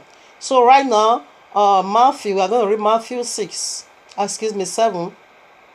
Okay. So here I am, Matthew 7:6. We are going to see where the animal kingdoms came from. As a confirmation, I said it already. It is the Gentile world. The abundance of water now bring for all these animals in the sea, in the air, unclean. That is witches and wizards fly in the bed. But Abba Yahuwah created good and I created evil. He did it. He's not afraid of you because why? Evil thought is already been found in the heart of one's powerful deities. So for that, I will give you what you said. Fly in the sky, witches are wizards. They are the unclean bear who also prove that. Give not. It's Yahushua speaking here, Matthew 7:6. Give not that which is holy unto dogs. The animal kingdom is speaking to them. Neither cast ye your pearls before swine, pig, Christian, not the pork eating. Lest they trample them underfoot, and turn against, and devour you. Tell them to keep the Shabbat. You don't see what they are going to do to you. If you don't run away, they tear gas from their mouth. Rebobobo is double bullet too. Jesus has redeemed me from the curses of the law. I'm not under law. I am under grace. But if they want to steal, they will run to the law. Filthy pork eating people. You think you can fool everyone? You can't. Let's prove one more. Animals kingdom. Matthew 15:22, way down. And behold, a woman of Canaan came, a Gentile woman, out of the same coast, and cried unto him, saying, have mercy on me, O Adonai, thou son of David. My daughter is grievously vexed with a devil. You see, devil also spread a beast, he spread out from the water, and is tormenting his own people. And you don't see they are waging war against each other. Kingdom that divide against itself cannot stand. That is why Christianity, their end has already come. They are waging war against themselves. because someone else, their brother, called Freeze, I don't know, he touched their open heaven. They said, if you don't tithe, heaven cannot open. This he God, what they call it, David Oyedepo said, you can you can enter fasting for 40 days, okay? And ask for blessing for open heaven. He said you will remain, the way you go, you will even return back being poorer. He said for your heaven to be open, you need to pay tithe. So our book is what these people use, it is their open heaven. So tithe is their open heaven. I have more to say the day I will take this, I have it already. This statement, this word called tithe, I have it already. Tithe, I have it already, alphabet by alphabet. The day we are going to unveil that mystery, Christianity, they are going to pack off this word. In fact, let me leave that till then. Devil 23. But he answered her not a word, and his disciple came and besought him, saying, send her away, for she cried after us. But he answered and said, I am not sent but unto the lost sheep of Yazrael. They have the house of Yazrael. They are clean animal. We are sheep, of course. The Ruach HaKodesh is a dove, of course. Yahushua is a lamb, and he is a lion, okay? But we are not animal, is the character. Is the character, okay? So there are clean animal, the unclean beast. That is what we are talking about here. The animal's kingdom. Then came she. Oh, okay. Then came she and worshipped him, saying, Adonai, help me. But he answered and said, it is not meant to take the children's bread and to cast it to dogs. Animal's kingdom. And she said, truth, Adonai, yet the dogs eat of the crumbs which fall from their master's table. So this Gentile woman has me, because Messiah said, you Gentile, you are dog, you are the animal's kingdom. This woman never said, no, we are not. Rather, Messiah this woman has said, yes, we are dogs. But yet, let me and my children eat from the one that fall from the tables of your children. Messiah said, great is thy faith. Then said Yahushua, they answered Yahushua and said unto her, O woman, great is thy faith. Be it unto thee, even as thou wilt. And her daughter was made whole from that very hour. This is the Gentile that is going to also ascend over there, because now she's clean. She's no more animal, okay? This is the kind of Gentile because like this woman, she's been grafted in. She have acknowledged we are dog, we are filthy. Yes, these are the kind of Gentile that is going to be, ascend up high. So where the elevated water is, for one reason, like I always love to say, it has boy and it has girl. Yeah, let me call that of Messiah. Of course, is a lamb. We all know that the tribe of Yehuda, Revelation 5:5. John 1:29. Okay. Okay, now, Matthew 3:16. We see there, dove is the symbol of the Ruach HaKodesh, okay? And Matthew 4:19. You also see over there, Messiah said, I'm going to make you fishers of men. This is the good news of the Gentile. That was why Abba Yehuah blessed that 50th day, because people needs to be blessed. We up there, we are already blessed, okay? We have the heart of Abba Yehuah, but the water below needs to be blessed, okay? He pronounced blessing on them. So we'll unveil that a little bit before we go to the last day job. Where Matthew 25:31-46.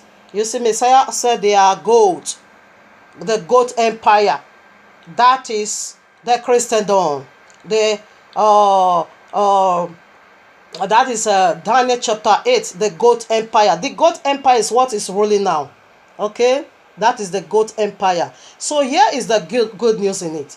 That Abba Yehuah said they are blessed, he now pronounced blessing, and he said they should fly up over there because we'll also come into that. They have a certain period of a time, to rule and reign.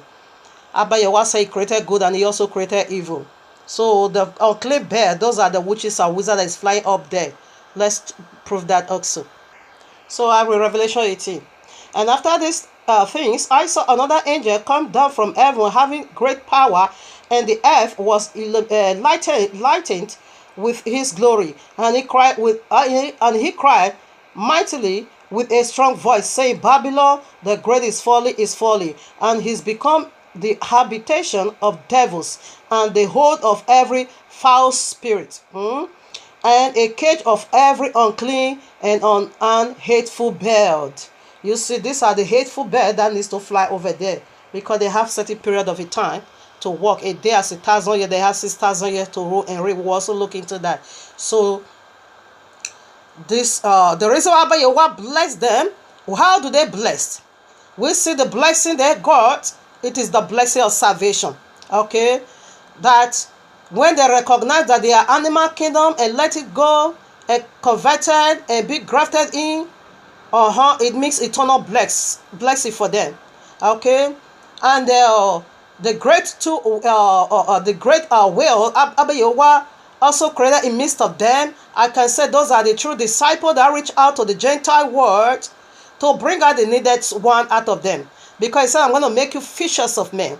So these two great apostles go, the first 12 patriarchs that go into the Gentile world, and that got a heart of pitiness for the Gentile. And we also see the other apostles of the Lamb, Messiah, the 12 apostles, they also go out in reaching out to the Gentiles. So in the old, the 12 patriarchs were after, of course, the Gentiles to come into the kingdom. Why the 12 apostles again? These are the two great fish Abba Yahuwah made in their midst, in order to reach out to the Gentile world, because we must reach out to them, in speaking the truth unto them and converting them, right, to be elevated to the water above for just one reason, to be a houseboy and a housegirl to the people of the book. Okay, so that was why he blessed them.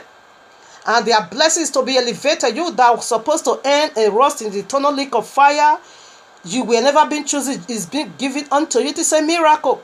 It is blessing. It is grace. We also know that the number 5 also stood for grace. It is the number of grace. You coming into the kingdom, it is grace of Abba Yahuwah. Okay, that brought you in to the great fish he created, because he said, I'm going to make you fishers of men. In order for you to go into water and swim, Abba Yahuwah made them so. Okay, just to bring out the people that is needed in the kingdom from this animal's kingdom. All right, now we go now, Bereshit 1:26.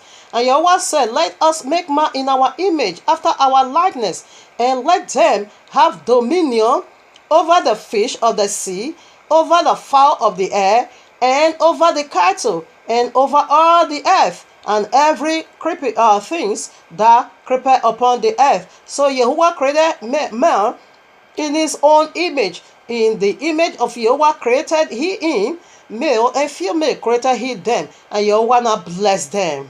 This is the blessing of the 12 apostles and the 12 patriarchs, and from the lineage of Yahuwah's family. Whose nature are you?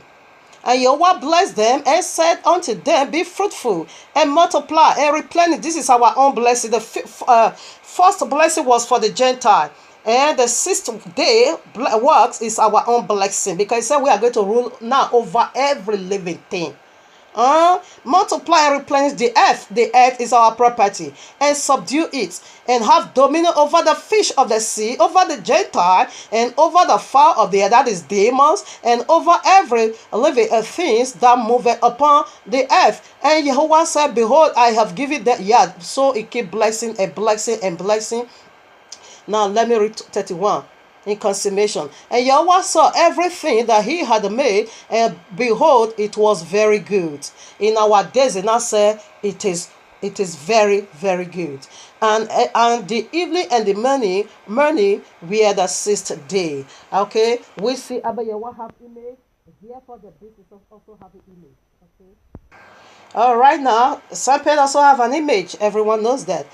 Genesis 13. 3:15. Let's first of all take the picture of the image of the dragon. And I will put enmity between thee and thy seed, and between excuse me, and I will put enmity between thee and her, and the woman, and between thy seed and her seed. So thy seed, the seed of serpent, it is the image of serpent. Revelation 13, 14 to 15. That is the image we see over there. Devil, the serpent also have an image, okay? Arena. And deceiveth them that dwell on the earth by the means of these miracles which he had power to do in the sight of the beast, saying to them that dwell on the earth that they should make an image to the beast, which are the wound, but was wound by a sword and did live. He was being cast out, okay? And he had power, okay? You see the image of the beast. I just want to go for, okay, yeah.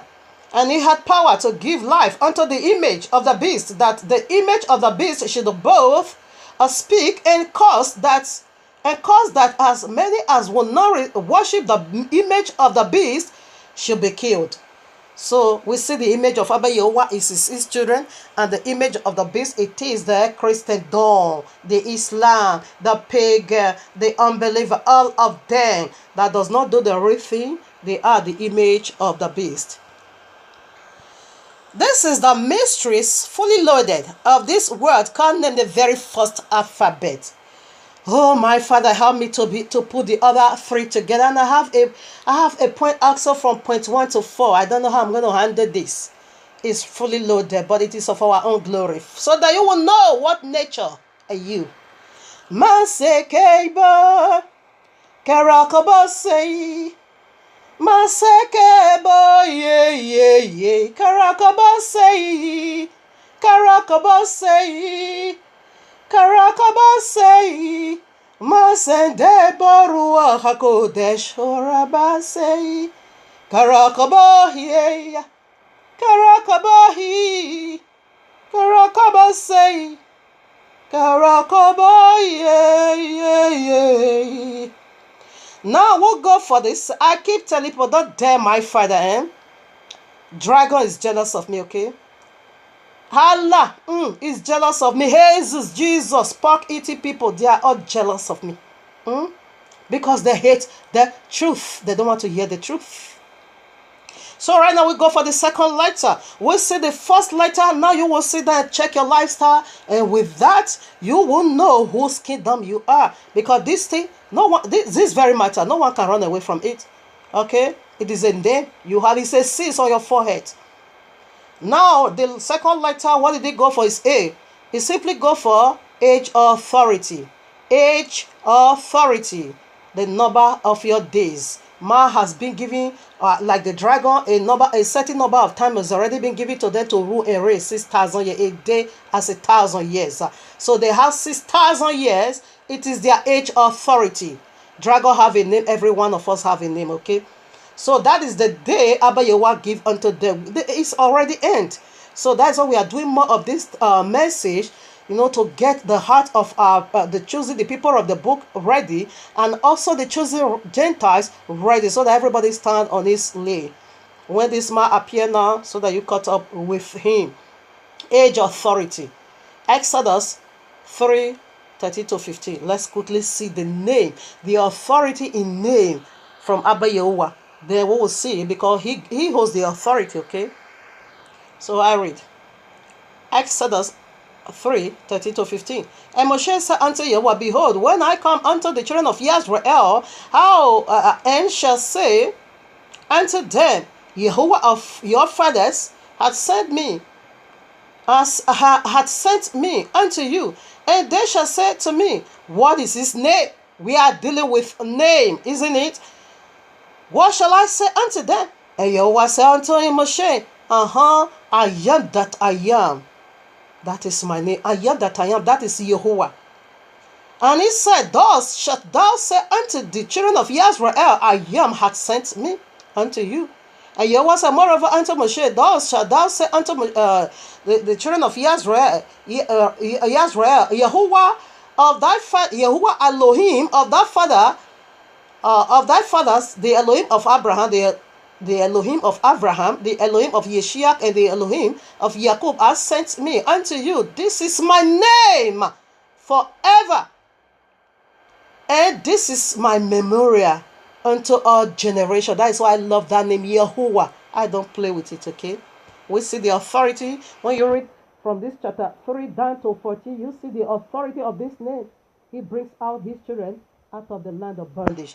This is the second letter of this worker name, age authority. And we see the authority of Abba Yehovah. Abba Yehovah authority has no age, but he bestow age on our authority. Okay, so we are going to see that of the serpent. It is 6,000 years authority in their age. They have age, okay? Their authority have age. Okay, it is 6,000 years. Okay, a day as 1,000 years. 6 days Abba Yahweh do the works and he review how everything is going to play out. This is the table of contest. How everything is going to line out. Abba Yahweh lay it all in Genesis chapter 1, Bereshit. Okay, how everything is declared the end from the beginning. It now said the serpent walk in 6 days. In the 7 days proceed no more. We are already in the beginning of 7 days. And this is why we are doing more of this message these days to cleanse our brethren out of this, water that is so low. Let me call it for you because I'm not going to read some. The 7 belongs unto Abba Yahweh. That is the Shabbat we are talking about. Exodus 31, 30 to 17. Okay. Genesis here, we'll read that. Okay. Age authorities. So that is the second letter of this word called name. The authority, like me, like every one of us, we have authority in our age. So I read Bereshit 6, Genesis 6, 3. And Yahuwah said, my spirit shall not always strive with man, for that he also is flesh. Yet his days shall be 120 years. That is 120 jubilees. Okay, 120 jubilees simply represents 6,000 years. That is the number of man. Man was being created 6 days. We also see beasts also spread out also in the 6th day to mingle himself and do this wickedness and create his own image also on the 6 days. You see, that is the age authority. Okay, and this is the second alphabet of this word called name. Age authority. When your authority is gone, you proceed no further. The breath is off your nose. Okay. So right now we are also going to see the age authority of the Gentile. Gentile is the one ruling the whole world now, because Gentile is the lower water. Serpent is their father. Of course, that we know already. We established that one already in the first lecture. That is the kingdom that is ruling now. The kingdom of Gentile is being given 6,000 years to rule. So let us see what Messiah said, because their time is almost up. It's already up. At some time Yahweh delayed. We are just on a delay period. 6,000 is already being completed. Luke 21:24. And they shall fall by the sword and they shall fall by the edge of the sword, and shall be led away captive into all nations. That is the people of the book. And Jerusalem shall be trodden down of the Gentiles, until the times of the Gentiles be fulfilled. Gentiles have a set of time to work on our head, to pollute, like what they are doing at the Christian. You see how they ravage the royal law, taking tithing for money, keeping Sunday and Christmas, the day of the knowledge of good and evil, the tree of the knowledge of good and evil. Yes. That is their fruit. That is where they come from. That is their seed. They are celebrating the fall of man. They are about to do it. Christmas. It is the fall of man. It is the day new wisdom be instituted, new knowledge. It is the day they turn the royal law upside down. It is the very day the royal law was being abolished. That's what they are celebrating. They are celebrating the fall of man and the death of man. Okay, and we see this weekend in Freemasonry, where the first man took fig tree, make April and cover their loins. We see that in Freemasonry. Genesis of 3:22, where Abba Yahuwah chased man out of the Garden of Eden. Okay, and said they have become one of us. We also see skull and bone, occult worship. That is their code. 322. That is their code. They are celebrating the day Abba Yahuwah also chased men out of the Garden of Eden. And Freemasonry they commemorate Sunday as well. They say with skull and bone. The very one the Christian is also commemorating. They are of one goal. Here I am in Romans 11:25. For I would not, brethren, that ye should be ignorant of these mysteries. What is mystery? It is something that is being hiding away right from the beginning. This is the mystery we are unfolding right here. The mystery in your name. Be unveiled right from Genesis chapter 1, the nature, the first letter. And the second letter also go for age, authority. This is the mystery we are unveiling. For I will not, brethren, that ye should be ignorant of this mystery, lest ye should be wise in your own consent, that blindness in part is happened to Israel, also until the fullness of Gentiles be come in. These are the water that these two great fish was being assigned for, the 12 patriarchs of the old and the 12 apostles of the new, be assigned into the Gentile world in bringing them now the son that is needed into the kingdom.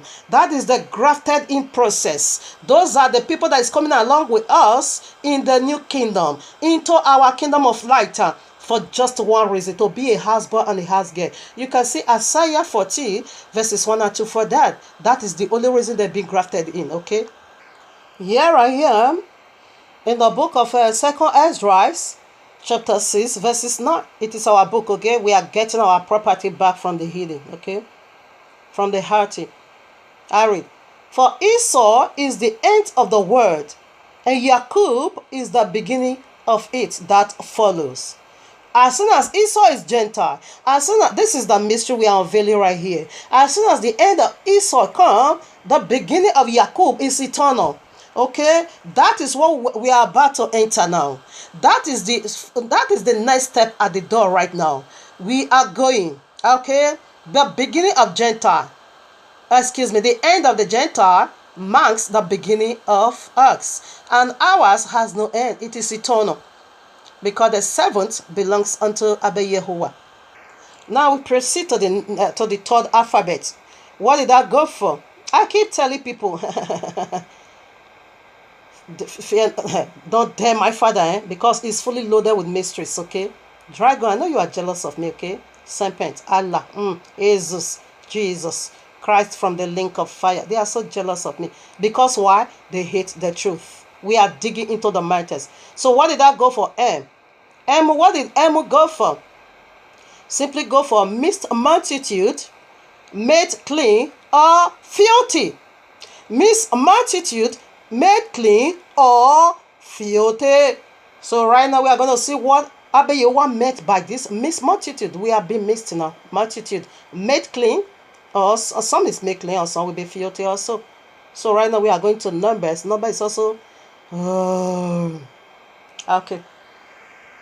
So I read Numbers chapter 19, Bamebra 19, verse 1. And Yahuwah spake unto Moshe and unto Aaron. And Yahuwah spake unto Moshe and unto Aaron, saying, this is the ordinances of the law which Yahuwah hath commanded, saying, speak unto the children of Israel that they bring thee a red ephah without spot, wherein is no blemish, and upon which never come yoke. And ye shall give her unto Eleazar the prince, that he may bring her forth without the camp, and one shall slay her before his face. And Eleazar the prince shall take off blood with his finger, and sprinkle of her blood directly before the tabernacle of the congregation 7 times. Yes, 7 times.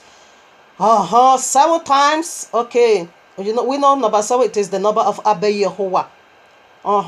This go with Shabbat. And one shall burn. Okay, one shall burn her. One shall burn the ephah in his sight, her skin, her flesh, her blood, with her dick shall be burned. And the prince shall take cedar wood, hyssop and scarlet, and cast it into the midst of the burning of the ephah. Okay, that is how to cleanse the temple. And he will take the blood and sprinkle it. Now here is the work of the high priest. That is what, because now you will be made clean, or you become filthy. The cleanliness, to be made whole totally, it is in the seventh, okay? That is where the kingdom of Abba Yahuwah will come. Okay, the prince here, it represented by Yehoshua, because he is the eternal high priest in the order of Melchizedek. He is the Melchizedek, okay? Now we see the works of the high priest over here. The cedar would represent the cross, okay? The hyssop represent the vinegar they give unto him. The scarlet represent his blood of atonement that needs to be sprinkled upon you 7 times. We see that illustration right in Genesis 3, where Abba Yahuwah killed an animal. We strongly believe that animal was lamb. I strongly believe, let me be referring to myself, that animal was a lamb as a substitute before the real thing will come. That was Messiah concealed, okay? And cast it into the midst of the burning of the fire. Yes, flesh. Your flesh needs to go to the link of fire. It cannot inherit the kingdom of Yahuwah. Okay? Your flesh, your duke, your faces, it's unclean. Okay? Your skin is unclean. Blood is unclean. They all need to go. We see what the words of our Messiah over there. So right now, let's proceed. And 11 now. He that toucheth the dead body of any man shall be unclean 7 days. Anyone that toucheth anyone that is dead, you shall be unclean 7 days. He shall purify himself with it on the 3rd day. Listen now. And on the 7th day he shall be clean. You will be clean on the 3rd day, representing the 3 days and 3 nights of Messiah cross. And the final cleansing is in the 7th day. And on the 7th day shall be clean. You shall be clean totally on the 7th day. But if he purified not himself the 3rd day, then the 7th day he shall not be clean. Whosoever touches the dead body of any man that is dead, and purified not himself, defileth the tabernacle of Yahuwah. That is the kingdom of Yahuwah. You can't enter there. And the soul shall be cut off from Israel, because the water of separation was not a sprinkle upon him. He shall be unclean. His uncleanness is yet upon him. Made clean, mixed multitude made clean or filthy. Okay, now we see the characteristics of 3 days and 7 days cleansing. And who is that dead man over there? It is the serpent. He brought death into the family through the woman. You see, the right ephah is she. It represents the woman, because she was the one who brought death into the family. She opened the door for death to come into the family. That is why her flesh, her duke, whatever blood, her skin that she used to touch that day, it needs to burn in fire. That is the judgment of flesh. You can't enter into the kingdom. Now, the high priest, took over that part. We see it is Yehoshua. And we see, you are going to be cleansed the 3rd day, and the final cleansing is on the 7th day, which is the very 7,000 year, which begins already. Because from day 1, which is 1,000 years, a day as 1,000, till 6,000 years, death and sin is still operating. But the 7th day, death and sin will be ceased from the elect. As soon as Yahushua appears now, because the final cleansing, it is in the 7th day. As soon as Yahushua appears right now, we move into eternal kingdom. That water, our spirit right now, is being kept in the firmament. And the chosen Gentile, their spirit is being kept in the firmament. And how do you know the chosen Gentile? The one that is being grafted in. The one that keep the law. Just as their mother did admit that they are dogs. We are an animal's kingdom. But let my children eat from the food, the crumb that fall from their master's table, which is Yisrael. And Messiah said, it will be done unto you because of your great faith. And this is how the grafted in Gentile, this is how we are going to know them. Anyone that does that has his or her spirit is being cut right to the firmament to join us over there. And when Messiah is coming, we all come down here on earth. Oh, because now you are being cleansed. Water is being separated from water. Okay, now. So the dead man over there, it is the serpent himself.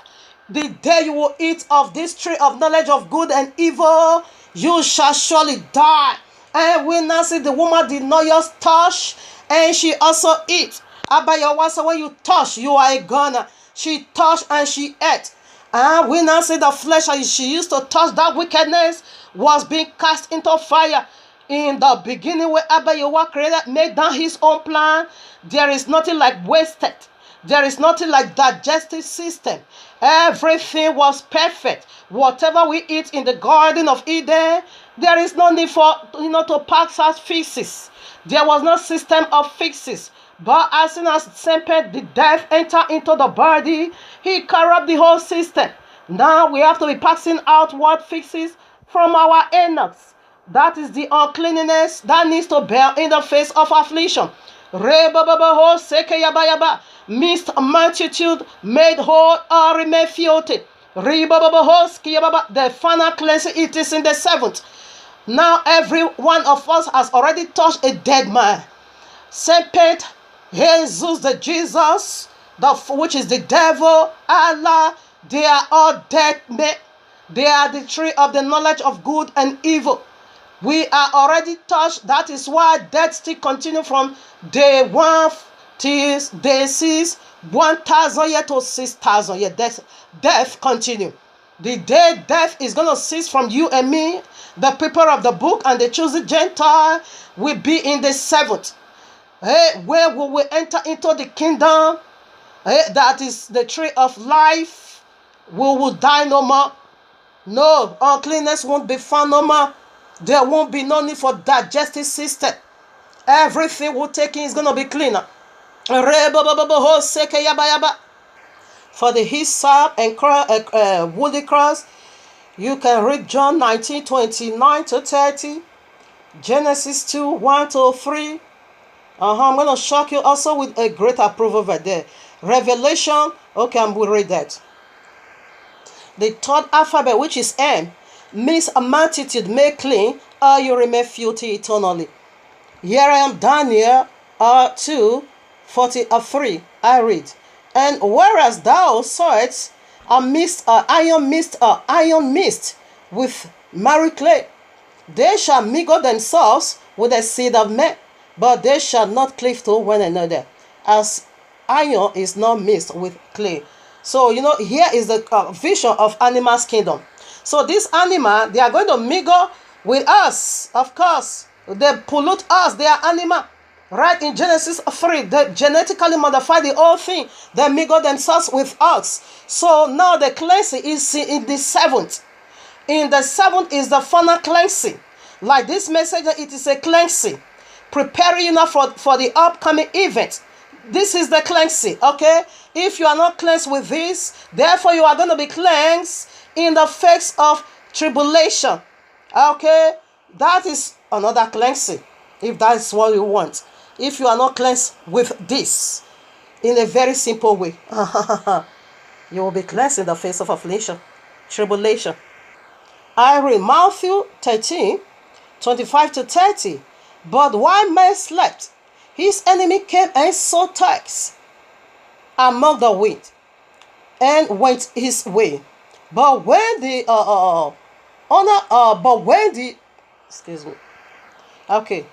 But when the blade was spring up and brought forth fruit, there appeared the tares also. So the servant of the household came and said unto him, Sir, did it not thou sow good a seed in thy field? From whence then has this tares? He said unto him, An enemy has done this. The servant said unto him, Why wilt thou then that we go and gather them up and gather them up? But he said, Nay, lest while ye gather up the tares, ye root up also the wheat with them. Let both grow together until the harvest. And in the time of the harvest, I will say to the reapers, Gather ye together first the tares, and bind them in bundles to bear them, but gather the wheat into my house. You see, this is the time for cleansing, because them mingles themselves with us. We are all growing together. This is the time to be cleansed, people. The final cleansing, it is in the 7th. the third alphabet of your name. Simply go for mixed multitude, made clean, or remain filthy eternally. Here I am, Revelation 22:11. He that is unjust, let him be unjust still, and he which is filthy, let him be filthy still, and he that is righteous, let him be righteous still, and he that is holy, let him be holy still. And behold, I come quickly, and my reward is with me. I end it over there. Okay, you see what Messiah is saying? If you are not cleansed in the seventh, therefore you are filthy, you are going to remain filthy eternally. There is no cleansing in the grave. Now is the cleansing, the seventh. Because Numbers 19 said, you will be cleansed first on the third day. That was the first coming of his to show you the way to the Father. And the seventh is the final cleansing. If any man touch a dead body, we all have thought, even dead bodies living inside of us. Because they genetically modify us. That makes us unclean. Even the land you are living, everything is polluted. So the cleansing is in the final, the seventh day. Let me show you now what Shabbat is. Here I am, Bereshit chapter 2, verses 1 to 3. Thus the heavens, the one you call Genesis, thus the heavens and the earth were finished. This is the conclusion of the work of chapter 1. And all the host of them. And on the seventh day, Yahuwah ended his work which he had made, and he rested on the seventh day from all his work which he had made. And Yahuwah blessed the seventh day and sanctified it, because that in it he had rested from all his work which Yahuwah created and made. Now here is the glory. Did you see anything? The seventh day were evening or morning? No more darkness in the seventh. From day 1 to day 6, we see darkness and the glory of darkness. Who is the darkness? It is the Abadidon. It is the Semper, the folly deities. It is the Jesus, the Jesus, the very devil, and Satan himself. They are the darkness. And you see in the seventh, there is no more darkness over there. It is only day. They said the seventh day. It did not say there was evening, night, the seventh day. No. That is where the final cleansing is. That is where Abba Yahweh conclude his job. There in day 8, that brings about the new beginning. Day 8, that brings about eternity. There is no more of this. You can read Revelation 21. Nothing at all. But in this day 7, the filthy that is still going to be filthy, they are still around us, but not us anymore. We are being separated. That water that was placed in the firmament, the kingdom is coming right down. When he appeared right now, he said, we that is alive, we will meet up with him in the cloud. That cloud over there to me is not yet in Jerusalem. It's going to be on other places. That is what I'm thinking. Because the arrival of the king right in the Jerusalem, we see is going to land his feet at Mount Olivet, where he also ascended up. Zechariah 14:4. You will see that over there. So in the cloud could be other places where himself is going to first of all at land, and we that is already clear, we will meet up with him. And this is the city built on top of a hill, will be seen in the four corners of the earth before we return back home. The cleansing is in the seventh, because in the seventh there is no more darkness. It's only day. Okay, be cleansed, mixed multitude, made whole, made clean, or you become filthy eternally. That is the third alphabet of this word called name. We proceed to the very last letter. I keep telling people, they're not my father, because he's fully loaded with mysteries. Dragon is jealous of me. Masekeibo ye karakabasei. Masendebo ye karakabasei. So the fourth letter, what did it go for? The fourth letter is E. What did it go for? Exist eternally. This is deep, okay? This is deep. This is deep from the mind of Abba Yahweh. Exist eternally. Exist eternally. That is the very last letter of your name. We are is going to exist eternal. Depends on the kingdom you belong. Darkness is going to exist eternally. Light is going to exist eternally. So what part are you? This is the mystery of name, people. This is the mystery. So right now we are going to Daniel 12:2. So I read 1 to 2. And at that time shall Michael stand up, the great prince, which which this is the stars, okay? And Michael, it is the angel of Yisrael. This is the star, and for this job. He shall stand up in the seventh for the people of the book.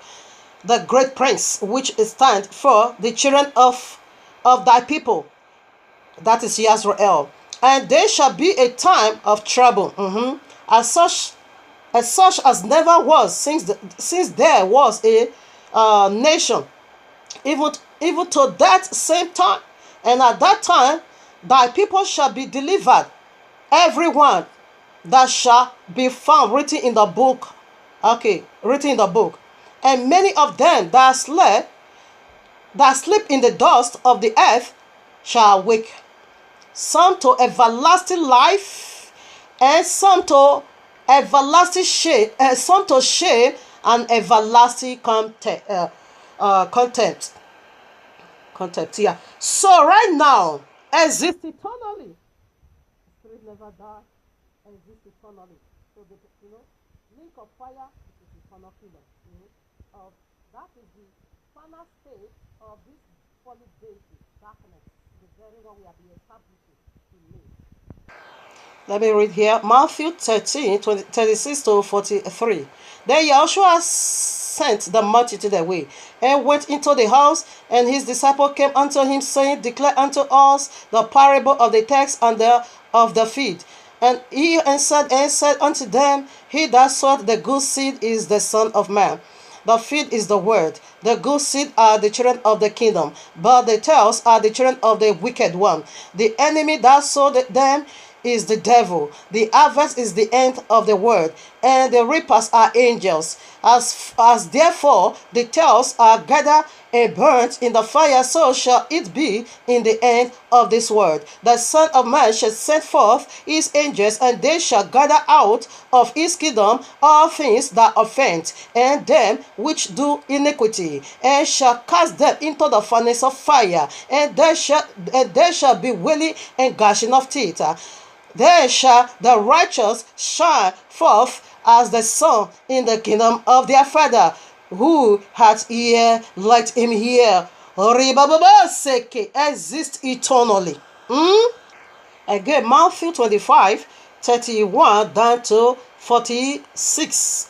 I will do some parts. Okay. When the Son of Man shall come in his glory, and all his holy angels with him, then shall he sit upon the throne of his glory. Before him shall be gathered all nations, and he shall separate. We are still talking about separation. Them one from another, as the shepherd divided his sheep from the goats. And he shall set the sheep on his right hand, but the goat on his left hand. Then shall the king set unto them on his right hand, Come, ye blessed of my Father, inherit the kingdom prepared for you from the foundation of the world. Now, 46, let's see. The goat exists eternally. You are going to be existing eternally. 46 now. And this shall go away into everlasting punishment, the goat. And this shall go away into everlasting punishment, but the righteous into everlasting, eternal life, eternal. This is awesome. This is awesome. Bring me into your holies of holies. Take me now into your mercy seat, your holies of holies. Reke skarababa, yeah. Reke skarababa yo. Reke santilubu yaraboseke. Ima santalabu ye burilabo. Reke skarababa yo. This is awesome.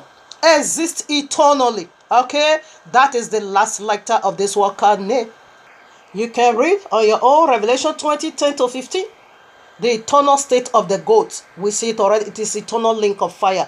So quickly, family, this is the mystery. So now depend on whose kingdom are you? Whose nature? All these 4 characteristics of name. Where do you belong? Now, point one goes like this. Flesh and blood, I'm quickly going to rush it. Flesh and blood can never inherit the kingdom of Yahuwah. We see that already, okay? Let me give some points. You can read some in your quiet time. 1 Corinthians 15 verses 50. Romans 7, 17 to 19. Okay. I read 1 Corinthians 15, 50. Now this I say, brethren, that flesh and blood cannot inherit the kingdom of Yahuwah. Neither do corruption inherit incorruption. Okay? Flesh and blood, you can't. Now, Romans 7, I don't buy this nonsense, Jesus, okay? Romans 7, 72 or 19. Now then it is not more I that doeth it, but sin that dwelleth in me. For I know that in me, that is in my flesh, dwelleth no good things. For to will is present with me, but how to perform that which is good I found not. For the good that I won't, I do not, but the evil which would not, that I do. This is Apostle Shaul, okay? So who is good and what good he wanted to do? And who is good? Let's check it out. Here, we are going to see who is good and what good he wanted to do. Matthew 19, 16 to 17. And behold, one came and said unto him, Good master, what good things shall I do, that I may have eternal life? And he said unto him, Why callest me thou good? There is not good but one, that is Yahuwah. Okay? But if you want to, okay, that is Yahuwah. So he wanted to do the will, the instructions of obey Yahuwah, to please Yahuwah's heart. But the dragon said, No, wage you war against the flesh. Okay? So I read now Romans chapter 8, 6 to 8. For to be carnally minded, it is death. But to be spiritually minded, it is life and peace. Because the carnal mind is enmity against Yahuwah. For it is not subject to the law of Yahuwah, neither indeed can be. So the carnal minded is against the law. That is what Apostle Shaul was trying to do, but he couldn't. The dragon was waging war, fighting hard, just what he did in Genesis 3. And Jesus have again abolished it. He's waging war against the law. Here I am, Galatians 5, 16 to 17. This I say then, walk in the spirit, and ye shall not fulfill the lust of the flesh. For the flesh lusts against the spirit, and the spirit against the flesh. And these are contrary. They are contrary the one to the other, so that ye cannot do the things that ye won't. Okay? But if ye be led, okay, it's okay now. Right now, you see, what is this talking about here? If you want to do the will of Abba Yahuwah, the flesh said no. But now if you walk in the spirit, you can. But flesh and blood cannot inherit. That is what we are looking into. So here I am, Matthew 16, 14 to 17. And they said, some, Messiah was asking, what did the people say? Who I am? Okay, let me take it. When Yahushua come into the coast of, it's a long journey, okay? And they said, oh my Father.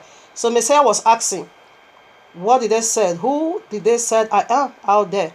It was asking his disciple. Listen now. And they said some say that thou art Yahuwah, John the Baptist, which is Yahuwah. Some Eliyahu, Eliyahu, and others Yeremiyahu, or one of the prophets. Now listen now. He said us 15. He said unto them, but whom say ye that I am? You are with me. You are with me. Who do you say I am? Then listen at the vision. Flesh and blood did not give it to him. And Simeon Kepha answered and said, Thou art the Messiah, the son of the living Yahuwah. And Yahushua answered and said unto him, Blessed art thou, Simeon, for flesh and blood hath not revealed it unto you, but my Father which is in heaven. In other words, Kepha walk in the spirit, okay? You see, flesh and blood cannot give you the real thing. Not at all. You see, blood and flesh, you see what they are going to do? The flesh and blood cannot give you the real thing of Messiah. Rather, it's in the spirit. We proceed to the second point.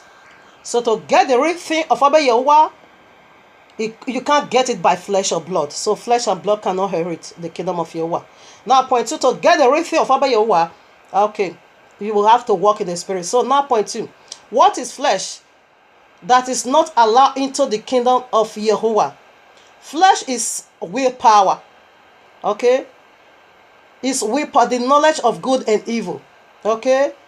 So that one is not allowed. Your opinion is not allowed. I think Sunday is better. No, it is not allowed.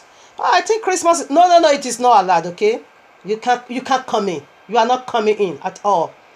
January 1st. Everybody is celebrating. It doesn't matter. No, that is not allowed. Okay, it's not allowed. Tithe is tithing.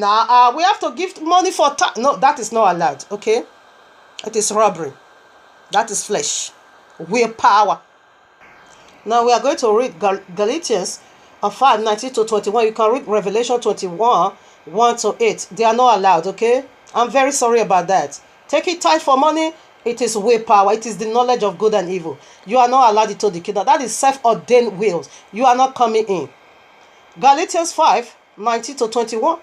Now the works of the flesh are manifest, which are this: adultery, fornication, uncleanness, we see that already. Lasciviousness, okay?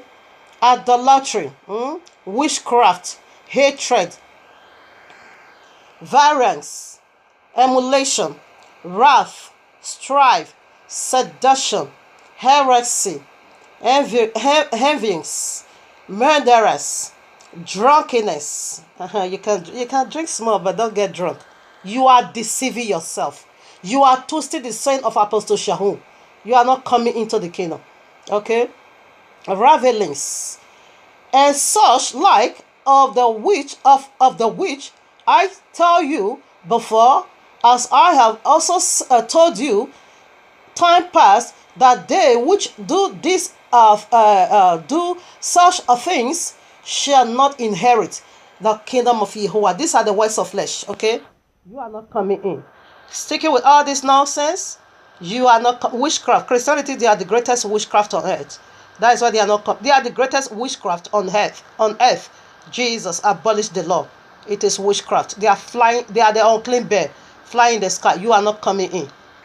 What is flesh? Flesh is the food of serpent. Okay, let's unveil that. Here I am. First of all, before we unveil the food of serpent, Matthew 7:24-26 or 7. Therefore, whosoever heareth the sayings of the sayings of mine and doeth them, I will liken him unto a wise man which built his house upon a rock. Yahushua is the rock. Okay, you build on him. That is the good tree, the tree of life. We hang on him. And the rain descended, and the flood came, and the wind blew, and beat upon that house, and it shall not, and it fell not. For it was founded upon the rock, the solid rock, which is the royal law. He is the royal law. 26. And everyone that heareth these sayings of mine, and do them not, shall be likened unto a foolish man, which built his house upon the sand. What is sand? It is the food of serpent, flesh. You build on flesh. And the rain descended, and the flood came, and the wind blew, and beat upon that house, and it fell. And great was the fall. Great was the fall of it. What is the fall of it? Great, the link of fire. Let's prove the food. You are sand. You build on the sand. Sand is flesh. Here I am. Genesis 3:19. In the sweat of thy face thou shalt eat bread till thou return unto the ground. For out of it was thou taken. For dust thou art, and unto dust shalt thou return. Okay? This is the food of serpent, okay? Dust you are, and dust you will return. Now we are going to verse 14. The food of Satan goes to where, the food of serpent. You will always go to where serpent, because you are his food in the link of fire. You go and meet him over there. Now 14. And Yahuwah Elohim said unto the serpent, because thou hast done this, thou art cursed above all cattle and above all beasts of the field. Upon thy belly shalt thou go, and dust shalt thou eat all the days of your life, all eternity. You are going to be eating human being in the link of fire. Now he will put his teeth on you, will cut it, it will grow back again. He will cut it, he will grow back again. Why? Fire will be tormenting him, tormenting you, because you are his food. You build on the sand. That flesh, that is why it cannot inherit the kingdom of Yahweh. It's inherited the kingdom of destruction, okay? I don't buy this nonsense, Jesus, okay?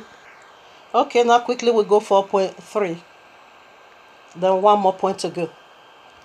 What is blood that must not enter into the kingdom of Yahuwah? Blood is serpent's uncleanness, pollution in our DNA. That is the blood, because it genetically modifies us, right, in Genesis 3, okay? Leviticus, chapter 15, Mark 5, 20 to 34, then Leviticus 12, okay, Genesis 3, Psalm 51, Romans 3:22, Romans 5, then John 15, 3. So let's see the blood. What is the blood that will not inherit the kingdom of Abba Yahuwah? It is a serpent uncleanness. It defied that blood, right, in Genesis. It genetically modified the first man and the first woman in Genesis 3.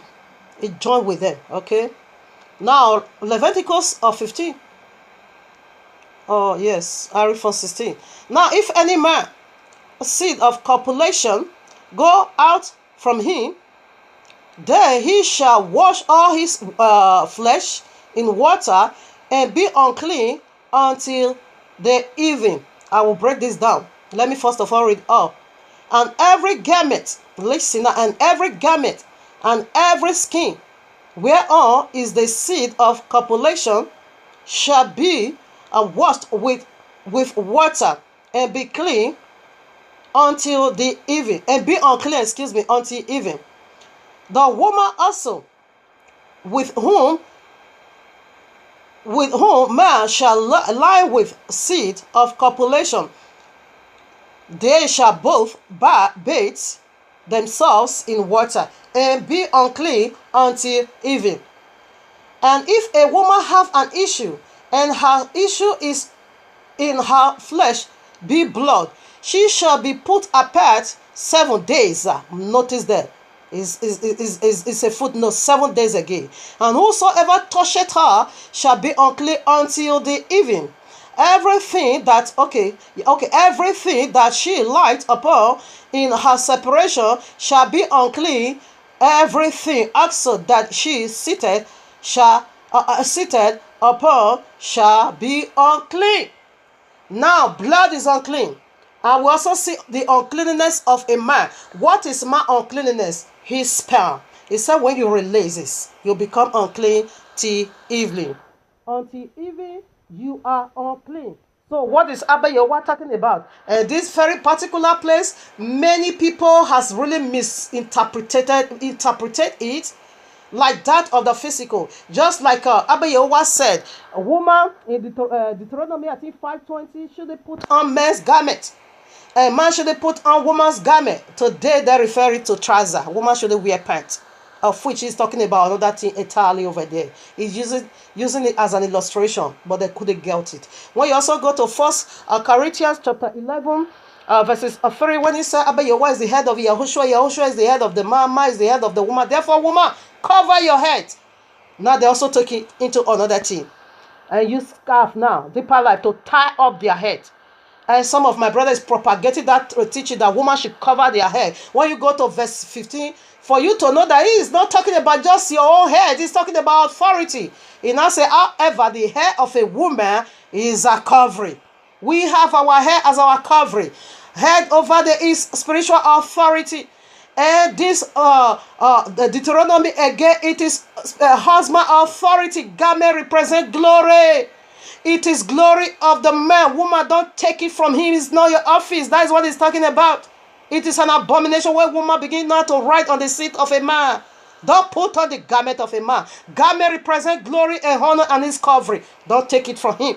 Exactly what Abba Yahuwah is also saying here. Many people have translated it in misleading a lot of people. Instead of that, to pray and ask what is in. He said the letter kill it. The letter kill it. If you take it the way it is, sometimes you don't go into prayer, you are going to be misleading souls. He said when a man seed come out, when man is having sex with his wife, and he releases into his wife, therefore he said the man become unclean. He said every single cloth, every garment needs to be washed. The man needs to shower, the woman needs to shower.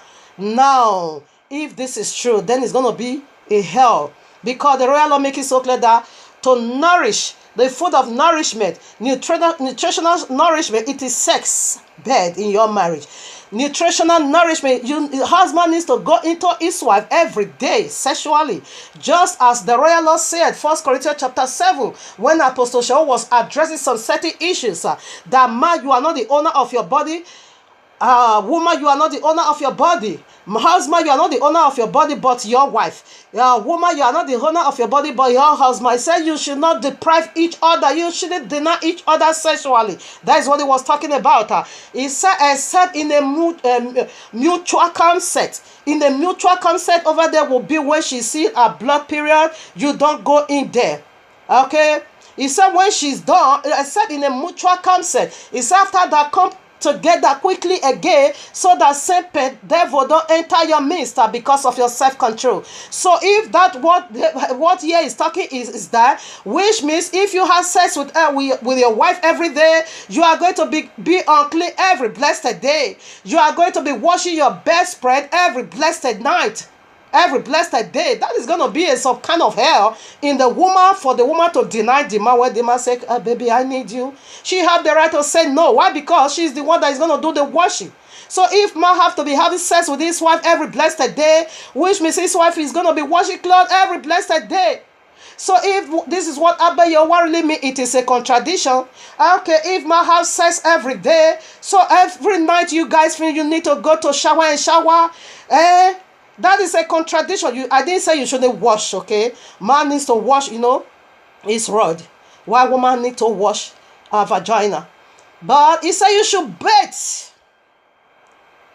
So if this is what Abba Yahuwah says, therefore sex is going to be something of a very difficult things to do. Because when you think about the cleansing after all these things, it will put you off. It will even make the penis to go down. Okay? It will make the clitoris of the woman to go down. Okay, initially, actually, Abba Yahuwah is speaking spiritual. Let's unveil that now. Okay, now, like we have been saying, we have established a lot of things. Now, he said that tree have his own seed inside of him, which is Yahushua, the tree of life, have his seed inside of him. Right now, are you not saying a sperm is unclean? Because as soon as it said when a man packs out his sperm, it becomes unclean. What makes that sperm now unclean?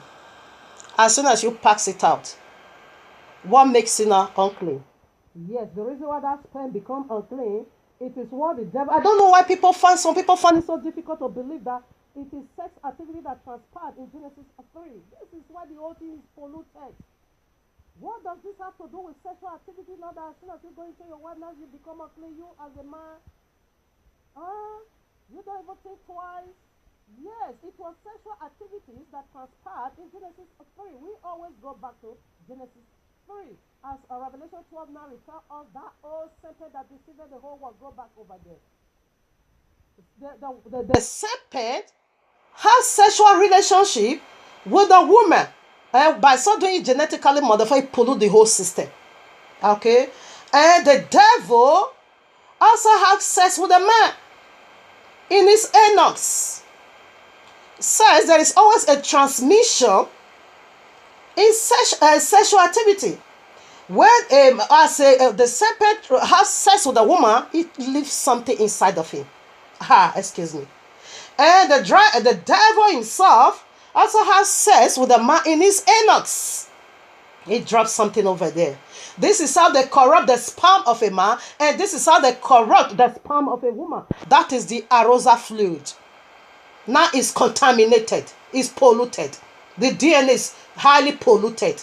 This is why Psalm 51, King David said, in sin I was being shapen. In iniquity my mother did conceive me.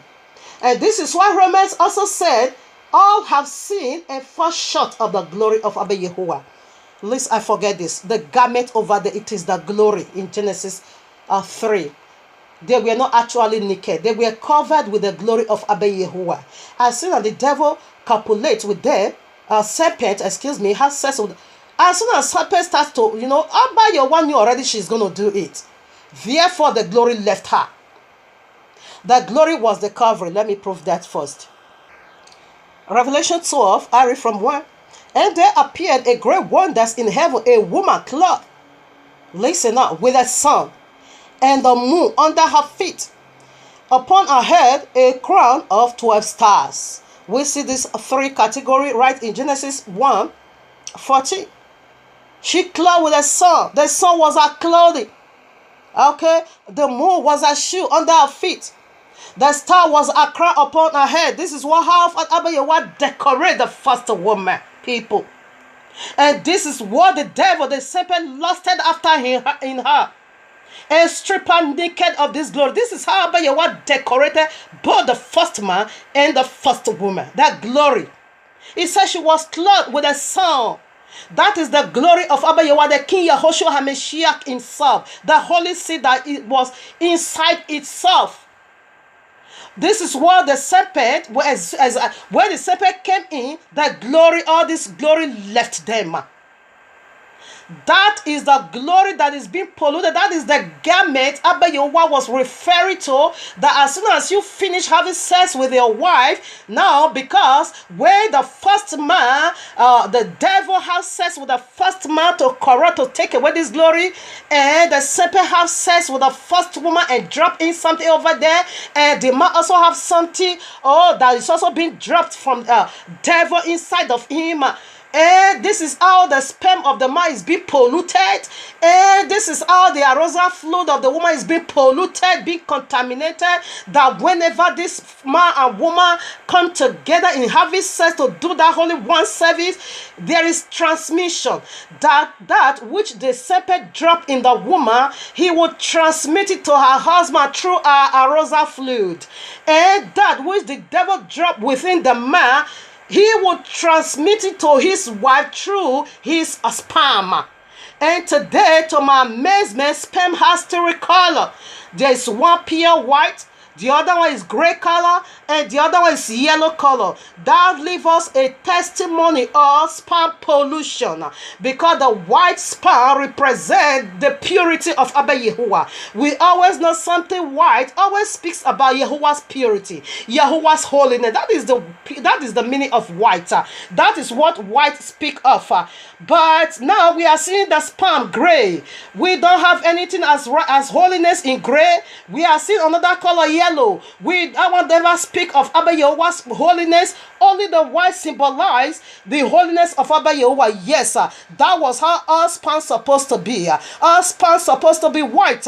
But due to sexual relationship, these fallen deities had with the first man and the first woman, then they contaminate the whole thing. The yellow oriba saka, it is the sperm of the dragon.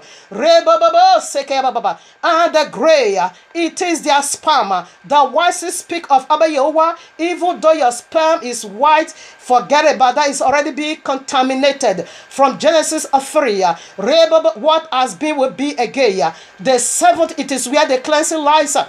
That is homosexuality of it. It never begins today. It never begins in Genesis chapter 17, in Sodom and Gomorrah, or chapter 19. It never begins over there. It begins right in Genesis 3.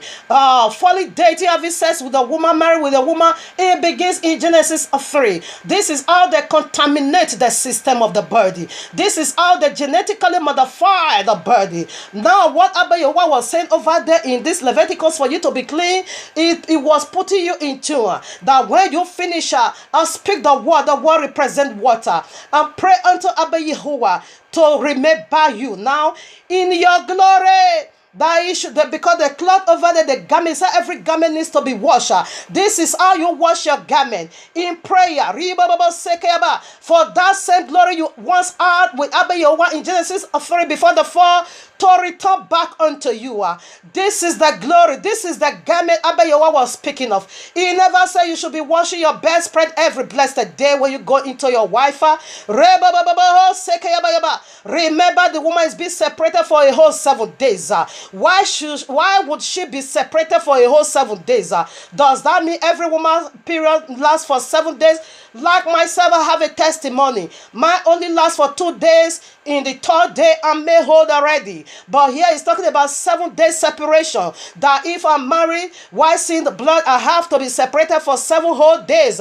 Yes, it represented 7,000 years where we will come into the kingdom. Right now, we are being separated, both man and woman. We are being separated from the kingdom of Abba Yahuwah into the regime, into the governorship of the serpent. We are in the kingdom of serpent. That is why you still have access to corrupt and pollute. The royal law, you don't want us to keep to the royal law, because when you keep to the royal law, you are cleansing your glory that he stole away from you. You are preparing yourself for the 7th for that glory to be restored back unto you. That is the washing of water. Remember, Messiah said in John 15, verses 3. He said, now you are clean. Through the word that I have spoken unto you. The word of Abba Yahuwah is a water. When you read John chapter 15, verses 1, what did he say? Abba Yahuwah is the husband. Abba Yahuwah is the husband. That is the one that take care of the field, the one that take care of the resources. We see it in Genesis chapter 1. He was right there. He is the one that took care of all things. Why the sun is the vein. Why we are the fruit, the branches.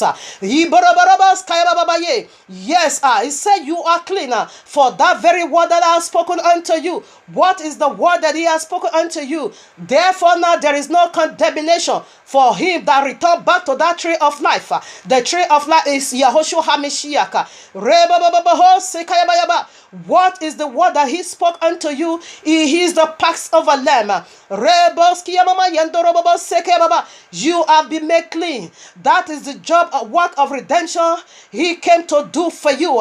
That whenever you have sex with your wife, you just pray and Father cleanse me. You don't need to stay till evening before you will be made whole. As soon as you finish, you pray this word of faith, you will be made whole. The garment is in the 7th. That garment will be placed on you again. Family, I don't know if this class stop. Just continue with the other one because I still have just one last point to go. If it doesn't stop, fine. If it stops, I'm going to have the 2 clips together. Maybe that one is going to take just 5 or 6 minutes, okay? If I'm able to establish, I'm almost done with it, okay? So right now, that is what Abba Yahuwah meant. 7 days of separation. It is 7,000 years that we will enter into the kingdom again. We have been separated from Abba Yahuwah for these 6,000 years. We are already in the beginning of the 7,000 years. As soon as his son appears now, we will come back into the kingdom. Because the woman did something very wickedly. Because that was what Apostle Shaul said in 1 Timothy, I think so, chapter 1, verses 13 to 15. He said the woman is the one who was in the transgression, not the man. The man also did sin because his glory also left him. His garment also left him. His camp was also being